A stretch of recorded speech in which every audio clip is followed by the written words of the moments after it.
അത് നടക്കും, നിശ്ചയമായി നടക്കും. എത്ര വലിയ പ്രതികൂലത്തിലൂടെ നിങ്ങൾ കടന്നു പോയാലും ഒരു പരിഹാരമുണ്ട്, അവിടെ ദൈവത്തിൻ്റെ ഒരു പ്രവൃത്തിയുണ്ട്. ദൈവം നമുക്ക് വേണ്ടി ചെയ്യുവാൻ ശക്തനാണ്. ഞാൻ വേഗത്തിൽ തന്നെ നമുക്ക് വചനത്തിലേക്ക് പോകാം.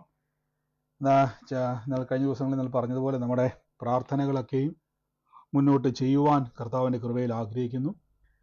ദൈവം അനുവദിച്ചാൽ ഡിസംബർ മാസം നമുക്ക് പ്രാർത്ഥനകൾ കേരളത്തിൽ ക്രമീകരിക്കുവാൻ ദൈവകൃപയിൽ ഇടയായിത്തീരും. കഴിഞ്ഞ ദിവസം പറഞ്ഞതുപോലെ 3 സ്ഥലങ്ങളിലായിരിക്കും നമ്മുടെ പ്രാർത്ഥനകൾ വെക്കുന്നത്.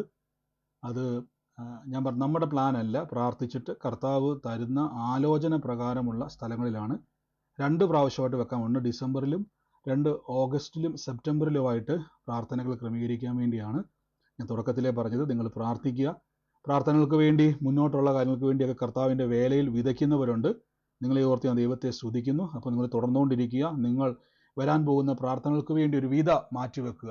അത് നിങ്ങൾക്ക് ഒരു അനുഗ്രഹമായി തീരും. ഞാൻ മുന്നമേ പറഞ്ഞിട്ടുള്ളതാണ്. അപ്പോൾ നമുക്ക് പലയിടങ്ങളിലും ഒരുമിച്ച് കൂടി കർത്താവിനെ സ്തുതിക്കുവാനുള്ള ക്രമീകരണങ്ങളെ കർത്താവ് ചെയ്യും.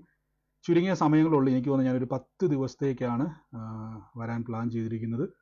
എന്നുവെച്ചാൽ ദൈവം അതെല്ലാം ഭംഗിയായിട്ട് നടത്തും. അതിനുള്ള കാര്യങ്ങൾ എല്ലാം അന്വേഷിച്ചുകൊണ്ടിരിക്കുന്നു. കർത്താവ് എല്ലാം അനുഗ്രഹമാക്കി മാറ്റും. അതിനുവേണ്ടി നിങ്ങൾ പ്രാർത്ഥിക്കണം. അതിൻ്റെ ബാക്കിയുള്ള അപ്ഡേഷനൊക്കെ ഞാൻ നിങ്ങൾക്ക് അറിയിക്കാം. നിങ്ങൾ ഈ ദിവസങ്ങളിൽ പ്രാർത്ഥിക്കുക. കർത്താവ് നമ്മുടെ പട്ടണങ്ങളെ തൊടും. ഒരു ദേശത്ത് വന്നാൽ ആ ദേശത്തിൻ്റെ ചരിത്രത്തെ മാറ്റുന്ന രീതിയിൽ നമുക്ക് വലിയ പ്രവർത്തികളെ കാണുവാൻ, ദൈവ അത്ഭുതങ്ങളാൽ നിറയ്ക്കുവാൻ ഇടയായിത്തീരും. എത്രയൊക്കെ സന്തോഷമുണ്ട് നേരിട്ട് പ്രാർത്ഥനയിൽ പങ്കുചേരുവാൻ.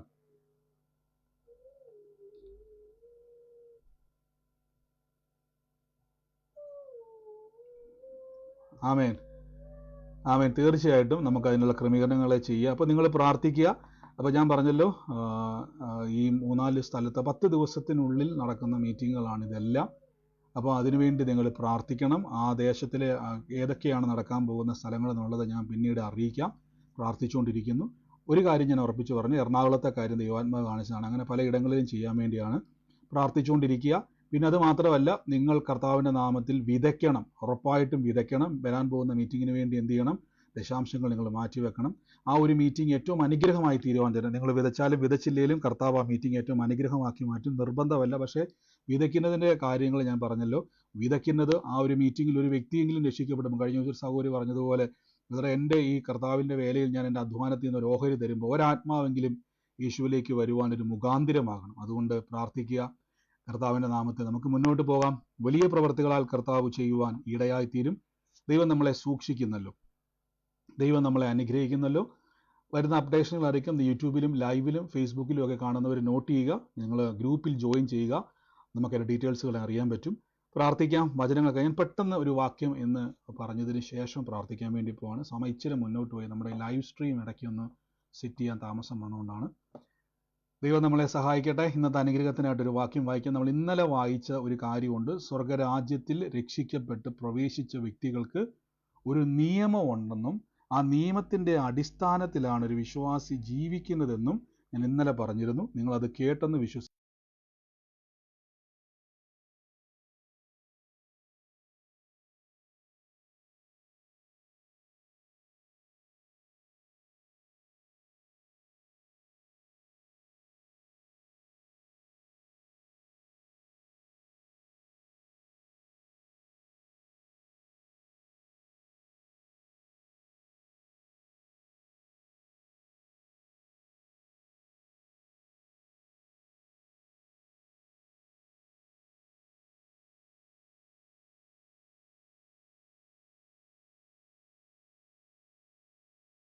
നമ്മൾ ഇന്നലെ കേൾക്കുവാൻ ഇടയായി തീർന്നു.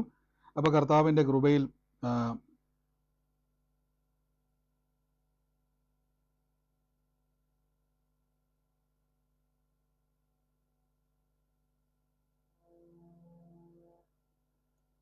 ആമേൻ. അപ്പോൾ നമ്മൾ ദൈവത്തിൻ്റെ പ്രവൃത്തി എന്ന് പറയുന്നത് രക്ഷയുടെ ഇന്ന് ഒരു സംശയം ഒരു സഹോദരിക്ക് ഉണ്ടായിരുന്ന സഹോദരി എനിക്കത് ചോദിക്കുന്ന സഹോദരി പ്രാർത്ഥനയ്ക്കുണ്ടോ എന്ന് എനിക്കറിയത്തില്ല. ഒരു സംശയം രക്ഷയെപ്പറ്റി ഒരു കാര്യം ഇങ്ങനെ ഒരു സജഷൻ പറഞ്ഞിരുന്നു. രക്ഷയെപ്പറ്റി ഒരു സംശയം ഞാനപ്പോൾ സഹോദരി ക്ലീൻ ചെയ്തപ്പം ഒരു വാക്ക് ഞാൻ പറഞ്ഞു. നമ്മുടെ നാട്ടിലൊരു പഠിപ്പീരുണ്ട്, പെട്ടുകൊണ്ടിരിക്കുന്നു എന്ന രീതിയിലൊരു പഠിപ്പീരുണ്ട്. അപ്പോൾ ആ ഒരു പഠിപ്പീരുമായിട്ട് ബന്ധം നിങ്ങൾ ചിലപ്പോൾ കേട്ടുണ്ടായിരിക്കും. രക്ഷ പൂർണ്ണമല്ല എന്ന രീതിയിലൊരു പഠിപ്പീരുണ്ട്. ശ്രദ്ധിച്ചു നോക്കുക. രക്ഷിക്കപ്പെട്ട ഒരു വ്യക്തിക്ക് ഒരിക്കലും കർത്താവിൻ്റെ സന്നിധിയിൽ നിന്നും പിന്മാറിപ്പോകുവാൻ കഴിയത്തില്ല. ശ്രദ്ധിച്ചോണം. രക്ഷ എന്ന് പറയുന്നത് നമ്മൾ ചിന്തിക്കുന്ന പോലെ ഒരിക്കലും നിങ്ങൾ രക്ഷയെ സംശയിക്കരുത്. രക്ഷാ പദ്ധതി എന്ന് ഞാൻ തുടക്കത്തിലേ പറഞ്ഞല്ലോ, നിങ്ങൾക്ക് ലഭിക്കുന്ന പുത്രത്വമാണ് രക്ഷാ പദ്ധതി എന്ന്. ഒരുത്തൻ രക്ഷിക്കപ്പെടുക എന്ന് പറഞ്ഞാൽ യേശു ക്രിസ്തുവിലൂടെ ദൈവത്തിൻ്റെ മകനും മകളുമായി തീർന്നിരിക്കുന്നു. അപ്പം നിങ്ങൾക്കത് പഠിക്കണമെങ്കിൽ നിങ്ങൾ പഴയ നിയമം ശരിക്കും വായിക്കണം. പഴയ നിയമം വായിച്ച് യഹൂദനെ പറ്റിയും യഹൂദൻ്റെ ചരിത്രമൊക്കെ പഠിക്കുന്ന സമയത്ത് ഒന്നും വേണ്ട, നിങ്ങൾ നേരെ ഇസ്രായേലിൽ ചെന്നിട്ട് അവിടെ നിങ്ങളെ മുട്ടുകുത്തിയിട്ട് യഹോവയായ ദൈവത്തെ കയറി അപ്പ എന്ന് വിളിച്ചാൽ നിങ്ങൾ ജീവനോടെ മടങ്ങി വന്നാൽ ദൈവകൃപ. കാരണം അവർ ഒരിക്കലും എന്ത് ചെയ്യത്തില്ല, ദൈവത്തെ പിതാവേ എന്ന് വിളിക്കാൻ അവർക്ക് കഴിയത്തില്ല. അവർ പറയുന്ന കാര്യം ഇതാണ്, പാപിയായ മനുഷ്യൻ യേശുക്രിസ്തു ദൈവത്തെ പിതാവേ എന്ന് വിളിക്കുന്ന സമയത്ത് അവർ എന്ത് ചെയ്തു, കർത്താവിനെ അവർ വലിയൊരു മലയുടെ മുകളിൽ നിന്നും ഉന്തിയിട്ട് കൊല്ലുവാൻ വരെ ഭാവിച്ചു എന്ന് വചനം പറയുന്നുണ്ട്. അപ്പൊ ദൈവത്തെ ഒരിക്കലും ആർക്കും എന്ത് ചെയ്യാൻ കഴിയത്തില്ല, പിതാവേ എന്ന് വിളിക്കുവാൻ കഴിയത്തില്ല. കാരണം പാപിയായ മനുഷ്യൻ ഒരിക്കലും ദൈവത്തെ പിതാവേ എന്ന് വിളിക്കാൻ കഴിയത്തില്ല. അപ്പൊ രക്ഷാ പദ്ധതി കഴിഞ്ഞ ഉടനെ, യേശുക്രിസ്തുവിലൂടെ രക്ഷാ പദ്ധതി കഴിഞ്ഞ ഉടനെ നിങ്ങൾ ശ്രദ്ധിച്ചിട്ടുണ്ടോ, പിന്നീട് ബൈബിളിൽ മൊത്തം പറയുന്നത് മക്കൾ മക്കൾ മക്കൾ മക്കൾ മക്കൾ മക്കൾ മക്കൾ എന്ന്. ശ്രദ്ധിച്ചു നോക്കിയാൽ മതി. പഴയ നിയമത്തിൽ ഒരു സ്ഥലത്തും പ്രസ് ചെയ്ത് പറയാത്തൊരു വാക്കാണ് പുതിയ നിയമത്തിലേക്ക് വരുന്ന സമയത്ത് മക്കൾ മക്കൾ എന്ന്. അപ്പം മക്കൾ എന്ന് പറയുന്നത് ഒരു പദവിയാണോ അതോ ഒരു അവകാശമാണോ? നിങ്ങൾ പറ, ഒരു പദവിയാണോ ഒരു അവകാശമാണോ? മകൻ എന്ന് പറയുന്നത്, മകൾ എന്ന് പറയുന്നത് ഒരു പദവിയാണോ ഒരു ആമേൻ ആമേൻ. അപ്പൊ രക്ഷിക്കപ്പെടുക എന്ന് പറഞ്ഞാൽ നിങ്ങൾ ദൈവത്തിൻ്റെ മക്കളായി തീർന്നിരിക്കുന്നു എന്നാണ് അതിൻ്റെ അർത്ഥം. ഇപ്പം മനസ്സിലായോ? ഒരു വ്യക്തി രക്ഷിക്കപ്പെട്ടാൽ ആ വ്യക്തി ദൈവത്തിൻ്റെ മകനായെന്ന് പറഞ്ഞാൽ ദൈവത്തിൻ്റെ അവകാശിയായവൻ മാറിയിരിക്കുന്നു. അപ്പൊ രക്ഷയിൽ നിന്ന് ഒരുത്തൻ നഷ്ടപ്പെടുക എന്ന് പറഞ്ഞാൽ, ഞാൻ പറഞ്ഞല്ലോ, ഒന്നെങ്കിൽ ആ വ്യക്തി മരിച്ചു പോകണം, അല്ലെങ്കിൽ ആ വ്യക്തിയെ അപ്പൻ തള്ളിപ്പറയണം. നീ ശ്രദ്ധിച്ചോണം. അപ്പം പറയുകയാണ് ഇത് എൻ്റെ മോനല്ല എന്ന് പറയുകയാണെങ്കിൽ ശ്രദ്ധിച്ചോണം, നമുക്ക് ഒത്തിരി ഫോർമാലിറ്റി, ഒരപ്പൻ ഈ ലോകത്തിൽ ഒരിക്കലും എന്ത് ചെയ്യാൻ കഴിയത്തില്ല, ഇതെൻ്റെ മകനല്ല എന്ന് പറഞ്ഞാൽ അതൊരിക്കലും മകനല്ലാതായി തീരുന്നില്ല. എന്തുകൊണ്ടെന്നാൽ ജനനപ്രകാരം നിയമപ്രകാരം ആ മകൻ തന്നെയാണ്. ഈ അപ്പൻ അല്ലെന്ന് പറഞ്ഞാലും സമ്മതിക്കത്തില്ല. അതേപോലെ തന്നെ യേശുവിനെ കർത്താവിൻ്റെ രക്ഷിതാവുമായി സ്വീകരിക്കുന്ന ഒരു വ്യക്തി എന്ത് ചെയ്യുന്നു, രക്ഷിക്കപ്പെടുകയും അവൻ പുത്രത്വം പ്രാപിക്കുകയും ദൈവത്തിൻ്റെ പൈതലായി തീരുകയും ചെയ്യുന്നു. അപ്പോൾ ഒരു ചോദ്യം, അപ്പോൾ നിങ്ങൾക്ക് ബൈബിളിൽ പലയിടങ്ങളിൽ കാണുന്നുണ്ടല്ലോ, കർത്താവിൻ്റെ വരവിൽ ആ സഹോദരി ചോദിച്ച നല്ലൊരു ചോദ്യം കേട്ടോ, അങ്ങനെ സംശയങ്ങൾ ഉണ്ടാകണം. ആ സഹോദരി ഇന്ന് പ്രാർത്ഥനയിലുണ്ടോ? എനിക്കറിയത്തില്ല. സഹോദരി പ്രാർത്ഥനയിലുണ്ടോ എന്ന് എനിക്കറിയത്തില്ല. അപ്പം നമുക്കറിയാം, ഈ രക്ഷയുടെ പദ്ധതിയിലേക്ക് ഒരു വ്യക്തി കയറുമ്പം ഇതെല്ലാവർക്കും ലഭിക്കുന്നതല്ല. അതുകൊണ്ടാണ് ബൈബിളിൽ പറഞ്ഞിരിക്കുന്നത് ഒരുവൻ എടുക്കപ്പെടുമെന്നും ഒരുവൻ തള്ളപ്പെടുമെന്നും ഒക്കെ പറയാൻ കാരണം, ഈ ഒരു പുത്രത്വത്തിൽ നാം ജീവിക്കണം. ദൈവത്തിൻ്റെ പൈതലാന്ന് പറഞ്ഞുകൊണ്ട് നിങ്ങൾ ജീവിക്കണം. ആ ഒരു അവകാശം തിരിച്ചറിഞ്ഞ് ആ അവകാശിയെ പോലെ, ഞാൻ ഇന്നലെ ചില ഉദാഹരണം പറഞ്ഞായിരുന്നു, നമ്മൾ ദൈവത്തിൻ്റെ മകളാ, യേശുവിനെ കർത്താവിൻ്റെ രക്ഷിതാവുമായി സ്വീകരിച്ച ഉടനെ നിങ്ങൾ ദൈവത്തിൻ്റെ പൈതലായി തീർന്നു. പക്ഷേ റിയാലിറ്റിയിൽ നമ്മുടെ റേഷൻ കാർഡിലുള്ള അപ്പൻ്റെ പേരിലാണ് നമ്മൾ ഭൂമിയിൽ ജീവിക്കുന്നത്. റിയാലിറ്റിയിൽ നമ്മുടെ പാസ്പോർട്ടിൽ നമ്മുടെ പിതാവിൻ്റെ പേരുണ്ട്. റിയാലിറ്റിയിൽ അല്ലെങ്കിൽ നേരിട്ടുള്ള ജീവിതത്തിൽ നമ്മുടെ എല്ലാ സർട്ടിഫിക്കറ്റിലും നമ്മുടെ പിതാവിൻ്റെ പേരുണ്ട്. പക്ഷെ ബൈബിൾ പറയുന്നു നിങ്ങൾ ദൈവത്തിൻ്റെ മകനാണ്. ഇപ്പം എവിടെയാണ് നമ്മൾ തിരുത്തേണ്ടത്? നമുക്ക് എവിടെയാണ് ഈ കണക്ഷൻ വരേണ്ടത്? ആത്മീയമായിട്ട്. അപ്പം നമ്മൾ എന്ത് ചെയ്യണം? നമ്മൾ യേശുവിനെ കർത്താവായി ജീവിക്കുന്ന ഒരു വ്യക്തി ദൈവത്തിൻ്റെ മകളാണ്. ഈ രക്ഷാ പദ്ധതി എന്ന് പറഞ്ഞാൽ നിങ്ങൾ ഇനി ദാസനല്ല, പുത്രനാണ്. എൻ്റെ കൂടെ എന്ന് പറഞ്ഞ് ഞാൻ ഇനി ദാസനല്ല, മകനും മകളുമാണെന്ന് പറ.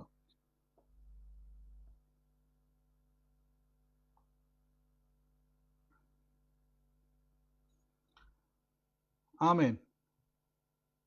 ശ്രദ്ധിച്ചോണം. അപ്പൊ ദൈവത്തിൻ്റെ മക്കള്, ഞാൻ പറഞ്ഞല്ലോ, ദൈവത്തിൻ്റെ മക്കൾക്ക് ഒരു പ്രത്യേകതയുണ്ട്. ദൈവത്തിൻ്റെ മക്കൾ ജീവിക്കേണ്ടത് വിശ്വാസത്താല. ലോകത്തിൻ്റെ മക്കൾ ജീവിക്കുന്നത് വിശ്വാസത്താലല്ല. നമ്മുടെ നാട്ടിലെ പുറത്തിലെ കാശുണ്ട് ജീവിക്കാം, നല്ല കുടുംബ എന്താ പറയുന്നത് ഭദ്രത ഉണ്ടെങ്കിൽ ജീവിക്കാം, നല്ല ജോലിയുണ്ട് ജീവിക്കാം, നല്ല ചുറ്റുപാടുണ്ട് ജീവിക്കാം, ആരോഗ്യമുണ്ട് ജീവിക്കാം. ഇതെല്ലാം ഒരു വ്യക്തി ജീവിക്കണമെങ്കിൽ നമ്മൾ ഈ പറയുന്ന എല്ലാ ക്രൈറ്റീരിയയിലൂടെ അവൻ കടന്നു പോകണം. എല്ലാം ഒത്തു വന്നെങ്കിൽ മാത്രം. ഇപ്പോൾ ഒരാൾക്ക് ഇഷ്ടംപോലെ പൈസയുണ്ട്. ഞാനൊരു വീട്ടിൽ പണ്ട് പ്രാർത്ഥിക്കാൻ പോയ സമയത്ത് കോടിക്കണക്കിന് ആസ്തിയുള്ള ഒരു കുടുംബത്തിലെ ഞാൻ, കോടികളുടെ ആസ്തി, അവരുടെ വീട്ടുമുറ്റത്തില്ലാത്ത കാറുകളൊന്നുമില്ല, വലിയ എന്താ പറയുന്നത് അറിയപ്പെടുന്ന പാരമ്പര്യമുള്ള വലിയൊരു കുടുംബം. പക്ഷെ ആ പിതാവ് വീൽ ചെയറിലാണ് എന്നെ സ്വീകരിക്കാൻ വേണ്ടി വന്നത്. എന്നാലോചിച്ച് നോക്കി. അപ്പോൾ അവർക്ക് എല്ലാ സ്വത്തും ഉണ്ട്, പക്ഷേ ആരോഗ്യത്തിൽ അവർ ക്ഷയിച്ചിരിക്കുകയാണ്. ആലോചിക്കുക. വലിയ പ്രായമൊന്നുമില്ല, ചെറുപ്പക്കാരനായ മനുഷ്യനാണ്. ചെറുപ്പക്കാരെന്ന് പറഞ്ഞാൽ അത്യാവശ്യം കുഴപ്പമില്ലാത്തൊരു വാർദ്ധക്യത്തിലോട്ട് കയറിയിട്ടില്ല. അപ്പൊ എല്ലാ സ്വത്തും ഉണ്ട്, ഇഷ്ടംപോലെ സ്വത്തുണ്ട്. വീട്ടുമുറ്റത്ത് വിലപിടിപ്പുള്ള, ഇന്ന് കിട്ടാവുന്നതിൽ ഏറ്റവും വിലപിടിപ്പുള്ള കേരളത്തിലെ മിക്ക വണ്ടികളുണ്ട്. മേടിക്കാനുള്ള കപ്പാസിറ്റി എല്ലാം ഉണ്ട്. വലിയ കുടുംബക്കാരാ. പക്ഷേ അവർക്ക് എന്തില്ല? അപ്പം ലോകപ്രകാരം ഒരു വ്യക്തിക്ക് മുന്നോട്ട് ജീവിക്കണമെങ്കിൽ ഒത്തിരി കാര്യങ്ങൾ ആവശ്യമാണെങ്കിൽ ഒരാത്മീയന് മുന്നോട്ട് ജീവിക്കാൻ ഒറ്റ കാര്യം മാത്രം മതി: വിശ്വാസം. ശ്രദ്ധിച്ചോണം. ഏത് പ്രതിസന്ധിയിൽ നിന്നും, ഈ ലോകത്തിലെ ഏത് പ്രശ്നത്തിൽ നിന്നും, ഏത് സാഹചര്യത്തിൽ നിന്നും ഒരു കർത്താവിന്റെ പൈതൽ, ശ്രദ്ധിച്ചോണം, ദൈവത്തിന്റെ മകൻ രക്ഷാ പദ്ധതിയിലൂടെ നിങ്ങൾ ദൈവത്തിന്റെ മകനോ ആയി തീർന്നിരിക്കുന്നു. ഇനി ശ്രദ്ധിച്ചോണം, ഈ ഒരു ബോധത്തിൽ നടക്കണം. ഈ ഒരു ബോധത്തിൽ നാം എന്ത് ചെയ്യണം? ഓരോ ദിവസവും നമ്മൾ ജീവിക്കണം. ഓരോ ദിവസവും ഈ ബോധത്തിൽ ജീവിക്കാതെ ഞാനൊരു വിശ്വാസിയായിട്ട് ജീവിച്ചാൽ ഞാൻ ഉറപ്പായിട്ടും വീഴും. ശ്രദ്ധിച്ചോണം, വിശ്വാസി എന്ന് പറഞ്ഞാൽ, നമ്മുടെ ചിന്തയിൽ ഒരു വിശ്വാസി എന്ന് പറഞ്ഞാൽ ക്രിസ്ത്യാനി എന്ന് അറിയപ്പെടുന്നത്, അല്ലേ? അപ്പൊ നിങ്ങളോട് ചോദിക്കുകയാണ്, നിങ്ങൾ വിശ്വാസിയാണോ എന്ന് ചോദിച്ചാൽ എൻ്റെ അർത്ഥം, അവൻ ചോദിക്കുന്നതിൻ്റെ അർത്ഥം നിങ്ങൾ ക്രിസ്ത്യാനിയാണോ എന്ന്. നമ്മൾ അറിഞ്ഞോ അറിയാതെയോ നമ്മൾ അംഗീകരിക്കുന്നു ഞാനൊരു ക്രിസ്ത്യാനി, അതായത് വിശ്വാസി എന്ന് പറഞ്ഞാൽ ക്രിസ്ത്യാനി അല്ല. വിശ്വാസി എന്ന് പറഞ്ഞാൽ ദൈവത്തിലുള്ള വിശ്വാസത്താൽ ജീവിക്കുന്നവൻ. അപ്പൊ ദൈവത്തിൽ എന്താ നിങ്ങളുടെ വിശ്വാസം? ദൈവം എൻ്റെ പിതാവാണ്. യേശുവിൻ്റെ രക്ഷാ പദ്ധതിയിലൂടെ ഞാൻ ഇനി ദാസനല്ല, ഞാൻ ഇനി അടിമയല്ല, ഞാൻ ഇനി അന്യനല്ല, ഞാൻ പരദേശിയല്ല, ദൈവത്തിൻ്റെ മകളായി തീർന്നിരിക്കുന്നു. ഇനി ഞാൻ എന്ത് ചെയ്യണം? ഞാൻ ദൈവത്തിൽ, ഞാൻ ആദ്യം പറഞ്ഞല്ലോ, ഇന്നാളെ ഞാനത് പറഞ്ഞായിരുന്നു, ഞാൻ നീതിമാനാന്നുള്ള വാക്ക് പറഞ്ഞു. നിങ്ങൾ ഒരിക്കലും, ഞാൻ എപ്പോഴും നിങ്ങൾ ശ്രദ്ധിച്ചു നോക്കിയാൽ മതി, ഈ നീതിമാനാന്ന് നിങ്ങൾ എങ്ങനെ ആയത്? യേശുവിൻ്റെ രക്തം നിങ്ങളുടെ സകല പാപവും പോക്കി നമ്മെ ശുദ്ധീകരിച്ചു. പാപം ചെയ്യുന്ന ഒരു വ്യക്തിയുടെ മേൽ പരിശുദ്ധാത്മാവിന് വസിക്കാൻ കഴിയത്തില്ലാത്തത് കൊണ്ട് ദൈവം എന്ത് ചെയ്തു? നിങ്ങളെ നീതീകരിച്ചു, രക്തം കൊണ്ട് കഴുകി. ആ രക്ഷാ പദ്ധതിയാണ് സ്നാനത്തിലൂടെയും രക്ഷയിലൂടെയും നമുക്ക് ലഭിക്കുന്നത്. ഇതിന് ശേഷം നിങ്ങൾ ജീവിക്കേണ്ട എനർജി വിശ്വാസമാണ്. ഇനി ഒരു ചോദ്യം, നിങ്ങൾ വിശ്വാസത്തിൻ്റെ ഒരു സ്റ്റെപ്പ് എടുത്തു. ഞാൻ പലപ്പോഴും പറഞ്ഞു, നമ്മൾ ഈ ദിവസങ്ങളിൽ ഏതെങ്കിലും ഒരു പ്രശ്നത്തിൽ നിങ്ങൾ പ്രാർത്ഥിക്കുന്ന സമയത്ത്, ഏതെങ്കിലുമൊക്കെ ഈ ലോകത്തിൽ ജീവിക്കുമ്പം ഈ ദൈവവചനത്തിൽ രണ്ട് കാര്യമുണ്ട്. ഒന്ന് നിത്യതയെപ്പറ്റിയും, രണ്ട് ഈ ഭൂമിയിൽ എങ്ങനെ ജീവിക്കണം എന്നുള്ള രണ്ട് കാര്യങ്ങളെ പറ്റിയാണ് ബൈബിൾ രേഖപ്പെടുത്തിയത്. ഒന്ന് നിത്യജീവനെ പറ്റി, രണ്ട് ഈ ഭൂമിയിലെ ജീവിതത്തെ പറ്റി. പലപ്പോഴും നമ്മൾ ഈ ഭൂമിയിലെ ജീവിതത്തെ കാൽക്കുലേറ്റ് ചെയ്യുന്നത്, നമ്മൾ നല്ലവരായി ജീവിക്കണം, നല്ലതാണ്, കർത്താവ് നമ്മളെ നല്ലവരാക്കി ജീവിക്കുവാൻ കൃപ തന്നു. രണ്ട്, ഈ ഭൂമിയിലെ സകല വിഷയങ്ങളെയും ഓവർകം ചെയ്യുവാനുള്ളൊരു പവർ നമ്മുടെ അകത്തുണ്ട്. ആ പവറിൻ്റെ പേരാണ് ഫെയ്ത്ത് അഥവാ വിശ്വാസം. ഏത് പ്രതിസന്ധിയെ മറികടക്കുവാൻ നമുക്ക് വിശ്വാസം ആവശ്യമാണ്. ഇനി നിങ്ങളുടെ വിശ്വാസം എങ്ങനെ ആക്റ്റീവ് ആകുന്നറിയാവോ? യേശു എനിക്ക് വേണ്ടി അത്ഭുതം ചെയ്യുന്നു എന്ന് പറയുന്നത് മാത്രമല്ല വിശ്വാസം. എൻ്റെ പിതാവ് എന്നെ കൈവിടത്തില്ല. ഇവിടെ നിന്നാണ് നമ്മുടെ വിശ്വാസം ആരംഭിക്കേണ്ടത്. നമ്മുടെ വിശ്വാസം സ്റ്റാർട്ട് ചെയ്യേണ്ടത്, എൻ്റെ പിതാവ് എൻ്റെ കൂടെയുണ്ട്, ഈ പിതാവ് എന്നെ കൈവിടത്തില്ല, ഈ പിതാവ് എന്നെ ഉപേക്ഷിക്കത്തില്ല, ഈ പിതാവ് എന്നെ പെറ്റമ്മ മറന്നാലും, ഈ ലോകത്തിലെ ആരെല്ലാം മറന്നാലും ഈ പിതാവ് എന്നെ മറക്കത്തില്ല. ഇവിടുന്ന് നിങ്ങൾ ആരംഭിക്കണം നിങ്ങളുടെ വിശ്വാസം. രണ്ടാമതായിട്ട്, യേശു ക്രിസ്തുവിലൂടെ നാം വിശ്വാസത്താൽ ജീവിക്കണം. നിങ്ങളിപ്പോൾ ഒരു വിശ്വാസം പറയുന്ന സമയത്ത് ഞാൻ ഏറ്റവും കൂടുതൽ ഫേസ് ചെയ്തേക്കുന്ന ഒരു സംഭവമാണ്, ഒരു വിഷയം നിങ്ങൾ പ്രാർത്ഥിക്കാൻ ആരംഭിക്കുന്ന സമയത്ത് തന്നെ നമ്മളെ ഇടിച്ച് ഒതുക്കുന്ന ആളുകളുണ്ട്. ഇപ്പോൾ ഉദാഹരണം പറഞ്ഞാൽ, നിങ്ങളിപ്പോൾ ഒരു വിഷയം പ്രാർത്ഥിക്കുന്ന സമയത്ത് ഞാൻ ഏറ്റവും കൂടുതൽ ഫേസ് ചെയ്തേക്കുന്ന ഒരു ചോദ്യമാണ്, നിങ്ങളിപ്പോൾ പ്രാർത്ഥിക്കുന്ന വിഷയം നടന്നില്ലെങ്കിലോ എന്നൊരു ക്വസ്റ്റ്യൻ. നിങ്ങൾ എത്ര പേരത് ഫേസ് ചെയ്തിട്ടുണ്ട്? കാര്യം അത് നടക്കാതിരിക്കാൻ കേട്ടോ സഹോദരി സഹോദര എന്ന് ഇപ്പം ഇവിടെ ആരെങ്കിലും പറഞ്ഞിട്ടുണ്ടോ?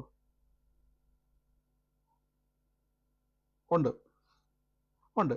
അപ്പം ഈ യഥാർത്ഥത്തിൽ അവര് നമ്മളെ ഒന്ന് ബലപ്പെടുത്തുക. അതായത് പ്രാർത്ഥിച്ചിട്ട് കിട്ടിയില്ലെങ്കിൽ നിരാശപ്പെടരുതെന്നുള്ളത് മുൻകൂറായിട്ടുള്ള ഒരു എന്താ പറയുന്നത്, നമ്മളെ ഒന്ന് ബലപ്പെടുത്തുക യഥാർത്ഥത്തിൽ. പക്ഷെ യഥാർത്ഥത്തിൽ അവർ നിങ്ങളുടെ വിശ്വാസത്തെ ഇടിക്കുന്നവരാണ്. അവർക്കും അത് അറിയത്തില്ല കേട്ടോ. ഞാൻ അവരുടെ കുറ്റമല്ല പറയുന്നത്, അവർക്കും അറിയാതെയോ. പക്ഷെ അവരുടെ ഒരു ഉള്ളിലൊരു പേടിയാണ്, നിങ്ങൾ യേശുവിൽ വിശ്വസിച്ചിട്ടത് കിട്ടാതെ പോയാലോ എന്നൊരു സംശയം, അല്ലെങ്കിൽ എന്തൊരു ഭാരം അവരുടെ ഉള്ളിൽ കയറിയിട്ട് അവരെന്ത് ചെയ്യുന്നറിയാവോ, നമ്മളെ പെട്ടെന്ന് തന്നെ പറയും, സഹോദരി പ്രാർത്ഥിച്ചിട്ട് ചിലപ്പോൾ നടക്കാത്ത എത്രയോ കേസുണ്ടല്ലേ, ചിലപ്പോൾ കിട്ടിയില്ലെന്ന് വരും. എങ്കിലും നമ്മൾ എന്ത് ചെയ്യരുത്? സങ്കടപ്പെടരുത്. കർത്താവ് നമുക്ക് വേണ്ടി മറ്റൊരു വഴി തുറക്കും, അല്ലെങ്കിൽ മറ്റൊരു വാതിൽ നമുക്ക് എന്നും പറഞ്ഞ് നമ്മൾ എന്ത് ചെയ്യും? ട്വിസ്റ്റ് ചെയ്ത് വിടും. അപ്പം നമ്മൾ ഇതും കേട്ടുകൊണ്ടാണ് വിശ്വാസം ആരംഭിക്കുന്നത്. അപ്പം നമ്മുടെ മനസ്സിലേക്ക് ആദ്യം തന്നെ നമ്മൾ ഫിക്സ് ചെയ്തു, കിട്ടിയില്ലേലും സാരമില്ല. ഇപ്പം ശ്രദ്ധിച്ചോ, ഇവിടെ നിന്നാണ് നമ്മൾ പലപ്പോഴും പല ആളുകളും സ്റ്റാർട്ട് ചെയ്യുന്നത്. അതുകൊണ്ടാണ് എബ്രായർക്ക് എഴുതിയ ലേഖനം, എൻ്റെ നീതിമാൻ വിശ്വാസത്താൽ ജീവിക്കുമെന്ന റോമർക്ക് എഴുതിയ ലേഖനം പറഞ്ഞെങ്കിൽ 6-ാം വാക്യത്തിൽ പറയുന്നത്, നിങ്ങൾ മന്ദതയുള്ളവരാകാതെ വിശ്വാസത്താലും ദീർഘക്ഷമയാലും വാഗ്ദത്തങ്ങളെ അവകാശമാക്കുന്നവരുടെ അനുകാരികളായി തീരണം. ശ്രദ്ധിച്ചോണം, നമ്മൾ എന്ത് ചെയ്യണം? വാഗ്ദത്തങ്ങളെ അവകാശമാക്കുന്നവരുടെ അനുകാരിയായി തീരണം. ഈ അനുകാരി എന്ന് പറഞ്ഞാൽ അതിൻ്റെ അർത്ഥം എന്നാ? ആർക്കെങ്കിലും ഒറ്റ വാക്യം പറയാൻ പറ്റും? അനുകാരി എന്ന് പറഞ്ഞാൽ വേറെന്തെങ്കിലും? വേറെന്തേലും? ഇത്രയേ ഉള്ളൂ. അതായത് ഇവിടെ പറഞ്ഞിരിക്കുന്നത്, അപ്പം നിങ്ങൾ ആരെയാണ് അനുഗമിക്കേണ്ടത്? ആരെയാണ് പിന്തുടരേണ്ടത്? വാഗ്ദത്തം പ്രാപിച്ചവരെ, പരാജയപ്പെട്ടവരെ അല്ല നോക്കേണ്ടത്. പക്ഷെ നമ്മൾ വിശ്വാസത്തിൻ്റെ ഒരു സ്റ്റെപ്പ് എടുത്ത് വെക്കുമ്പം നമ്മുടെ മനസ്സിലേക്ക് കൊണ്ടുവരുന്ന ചിത്രങ്ങൾ എന്തുകൊണ്ടാണെന്നറിയോ? അപ്പോൾ പരാജയപ്പെട്ടവർ, കിട്ടാതെ പോയവർ, പ്രാർത്ഥിച്ചിട്ട് നിരാശപ്പെട്ടവർ, പ്രാർത്ഥിച്ചിട്ട് ലഭിക്കാതെ പോയവർ, കണ്ണുനീരിലാന്ന് പോയവർ, ഇവരുടെ എല്ലാം ലിസ്റ്റ് നമ്മുടെ മുമ്പിലേക്ക്, നമ്മുടെ അടുക്കിലേക്ക് വരുന്നയാൾ അറിഞ്ഞോ അറിയാതെയോ അവരെ കൊണ്ട് പറയിപ്പിക്കുന്ന പിശാചിൻ്റെ ഒരു തന്ത്രമുണ്ട്. അതുകൊണ്ട് ബൈബിൾ പറയുകയാണ്, അങ്ങനെ നിങ്ങൾ മന്ദതയുള്ളവരാകാതെ. എന്താണ് ഈ മന്ദത എന്ന വാക്കിന് ഒരു നല്ല മലയാളം പറയാൻ പറ്റുമോ? മന്ദത എന്ന വാക്കിന്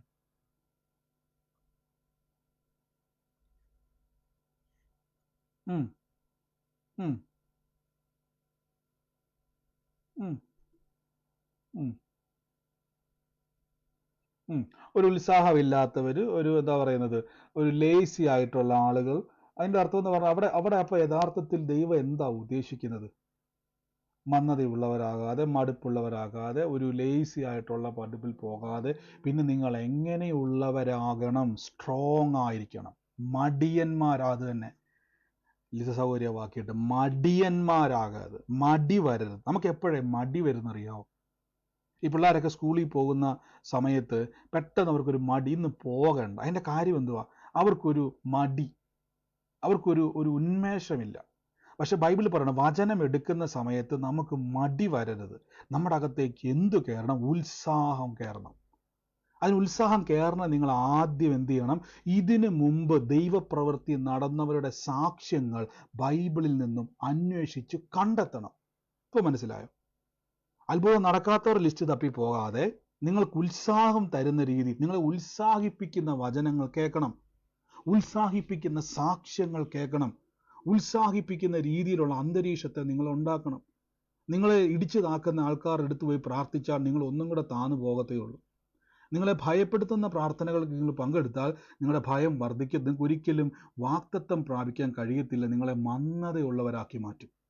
ഇങ്ങനെയൊക്കെ പോയാൽ മതി, കർത്താവ് വരുമ്പോൾ നിത്യതയിലൊക്കെ പോകണം, ഇതാ എൻ്റെ വലിയ ആശ. മനസ്സിലായോ? അപ്പോൾ അതുവരെ എങ്ങനെ ജീവിക്കണം? തല്ലിയാലും കൊന്നാലും തകർന്നാലും നിന്ന അനുഭവിച്ചാലും ഒരു കുഴപ്പവുമില്ല, നിത്യതയിൽ പോയാൽ മതി. എൻ്റെ പുണ്യ സഹോദര, നിത്യതയെ കർത്താവ് കൊണ്ടുപോകും. എന്നാൽ ആ കർത്താവിനൊരു ആഗ്രഹമുണ്ട്, ഈ ഭൂമിയിൽ നിങ്ങൾ എന്ത് ചെയ്യണം? വാഗ്ദത്തങ്ങളെ പ്രാപിക്കുന്നവരും കൂടെ ആകണം. മനസ്സിലായോ? ഇപ്പൊ ദൈവം നമ്മളെ കാണുന്ന എങ്ങനെയാണെന്നറിയും? ലോകത്തിൽ ജ്യോതിസുകളായിട്ടാ, ലോകത്തിന്റെ വെളിച്ചമായിട്ടാ. പക്ഷെ നമ്മളോ ജീവിക്കുന്നതോ ലോകത്തിൽ കുത്തുകാഴ്ചയായിട്ട്. ഇതല്ല ദൈവത്തിന്റെ പ്ലാൻ. അതിലേക്ക് നമ്മൾ എത്തുന്നതാണ് ഫെയ്ത്ത് അഥവാ വിശ്വാസം. അവിടെ പറയുകയാണ്, നമ്മൾ എന്ത് ചെയ്യരുത്? മടിയുള്ളവരാകാതെ വിശ്വാസത്താലും. ദീർഘക്ഷമ എന്ന് പറഞ്ഞാൽ, ദീർഘക്ഷമ എന്ന് പറഞ്ഞാൽ നമ്മൾ ചിന്തിക്കുന്ന പോലെ ഒത്തിരി നാൾ ഞാൻ കാത്തിരിക്കുന്നതിന് മാത്രമല്ല. ദീർഘക്ഷമ എന്ന് പറഞ്ഞാൽ ഒരു വ്യക്തി കാം ആൻഡ് ക്വയറ്റ് ആയിരിക്കണം. നമ്മളെ പ്രലോഭനങ്ങൾ നമ്മുടെ ജീവിതത്തിൽ ഉണ്ടാവും, നമ്മുടെ വിശ്വാസത്തിൽ പ്രലോഭനങ്ങൾ ഉണ്ടാവും. നമുക്ക് പരീക്ഷകൾ ചിലപ്പോൾ വന്നേക്കാം. അവിടെ ഒന്നും തളർന്നു പോകരുത്. നിങ്ങളെപ്പോഴും നിങ്ങളുടെ കൈവശം ഒരു വാഗ്ദത്ത വചനമുണ്ടായിരിക്കണം. ഞാനിപ്പോൾ ഉദാഹരണം പറയാം. നിങ്ങളിപ്പോൾ ഒരു വിഷയം പ്രാർത്ഥിച്ചുകൊണ്ടിരിക്കുക, രോഗസൗഖ്യത്തിന് വേണ്ടി പ്രാർത്ഥിക്കുമ്പം ഒരു ഉദാഹരണം പോലും, നമുക്ക് ഒത്തിരി സാക്ഷ്യം ദൈവം ചെയ്യുന്നത് കൊണ്ട് നമുക്ക് സാക്ഷ്യങ്ങളിൽ ബലപ്പെടാം. നിങ്ങൾ ഓർക്കണം, ഞാൻ ഇന്നാൾ പറഞ്ഞിരുന്നു അല്ലേ, ആ രക്തസ്രവക്കാരിയായ സ്ത്രീ എന്ത് ചെയ്തു? അവളെ സഹായിക്കാൻ ആരുമില്ല. 12 വർഷമായിട്ട് രക്തസ്രാവമുള്ള സ്ത്രീയാണ്, രോഗത്താൽ ഭാരപ്പെടുക. അവിടെ തന്നെ പറയുന്നു, ഏറിയ വൈദ്യന്മാരാൽ ചികിത്സിച്ചിട്ട് ഒന്നും അവൾക്ക് മാറ്റമില്ല.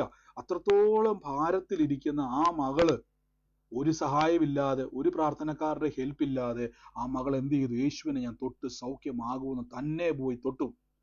അവർ കണ്ടാൽ തല്ലിക്കൊല്ലും, ശരിയാ, പക്ഷെ ഒരു ധൈര്യം അവൾ കാണിച്ചു. അപ്പൊ ആ മകളെ നമുക്ക് എന്ത് ചെയ്യാൻ പറ്റും? വിശ്വാസ വീരന്മാരുടെ പട്ടികയിൽ വേണമെങ്കിൽ കൊണ്ടുപോരാം. കാര്യം മരിക്കുമെന്ന് ഉറപ്പുണ്ടായിട്ടും യേശുവിനെ തൊടുവാൻ റെഡിയായി. അപ്പൊ നിങ്ങൾ എന്ത് ചെയ്യണം? വാഗ്ദത്തങ്ങളെ അവകാശമാക്കുന്നവരുടെ അനുകാരികളാകണം.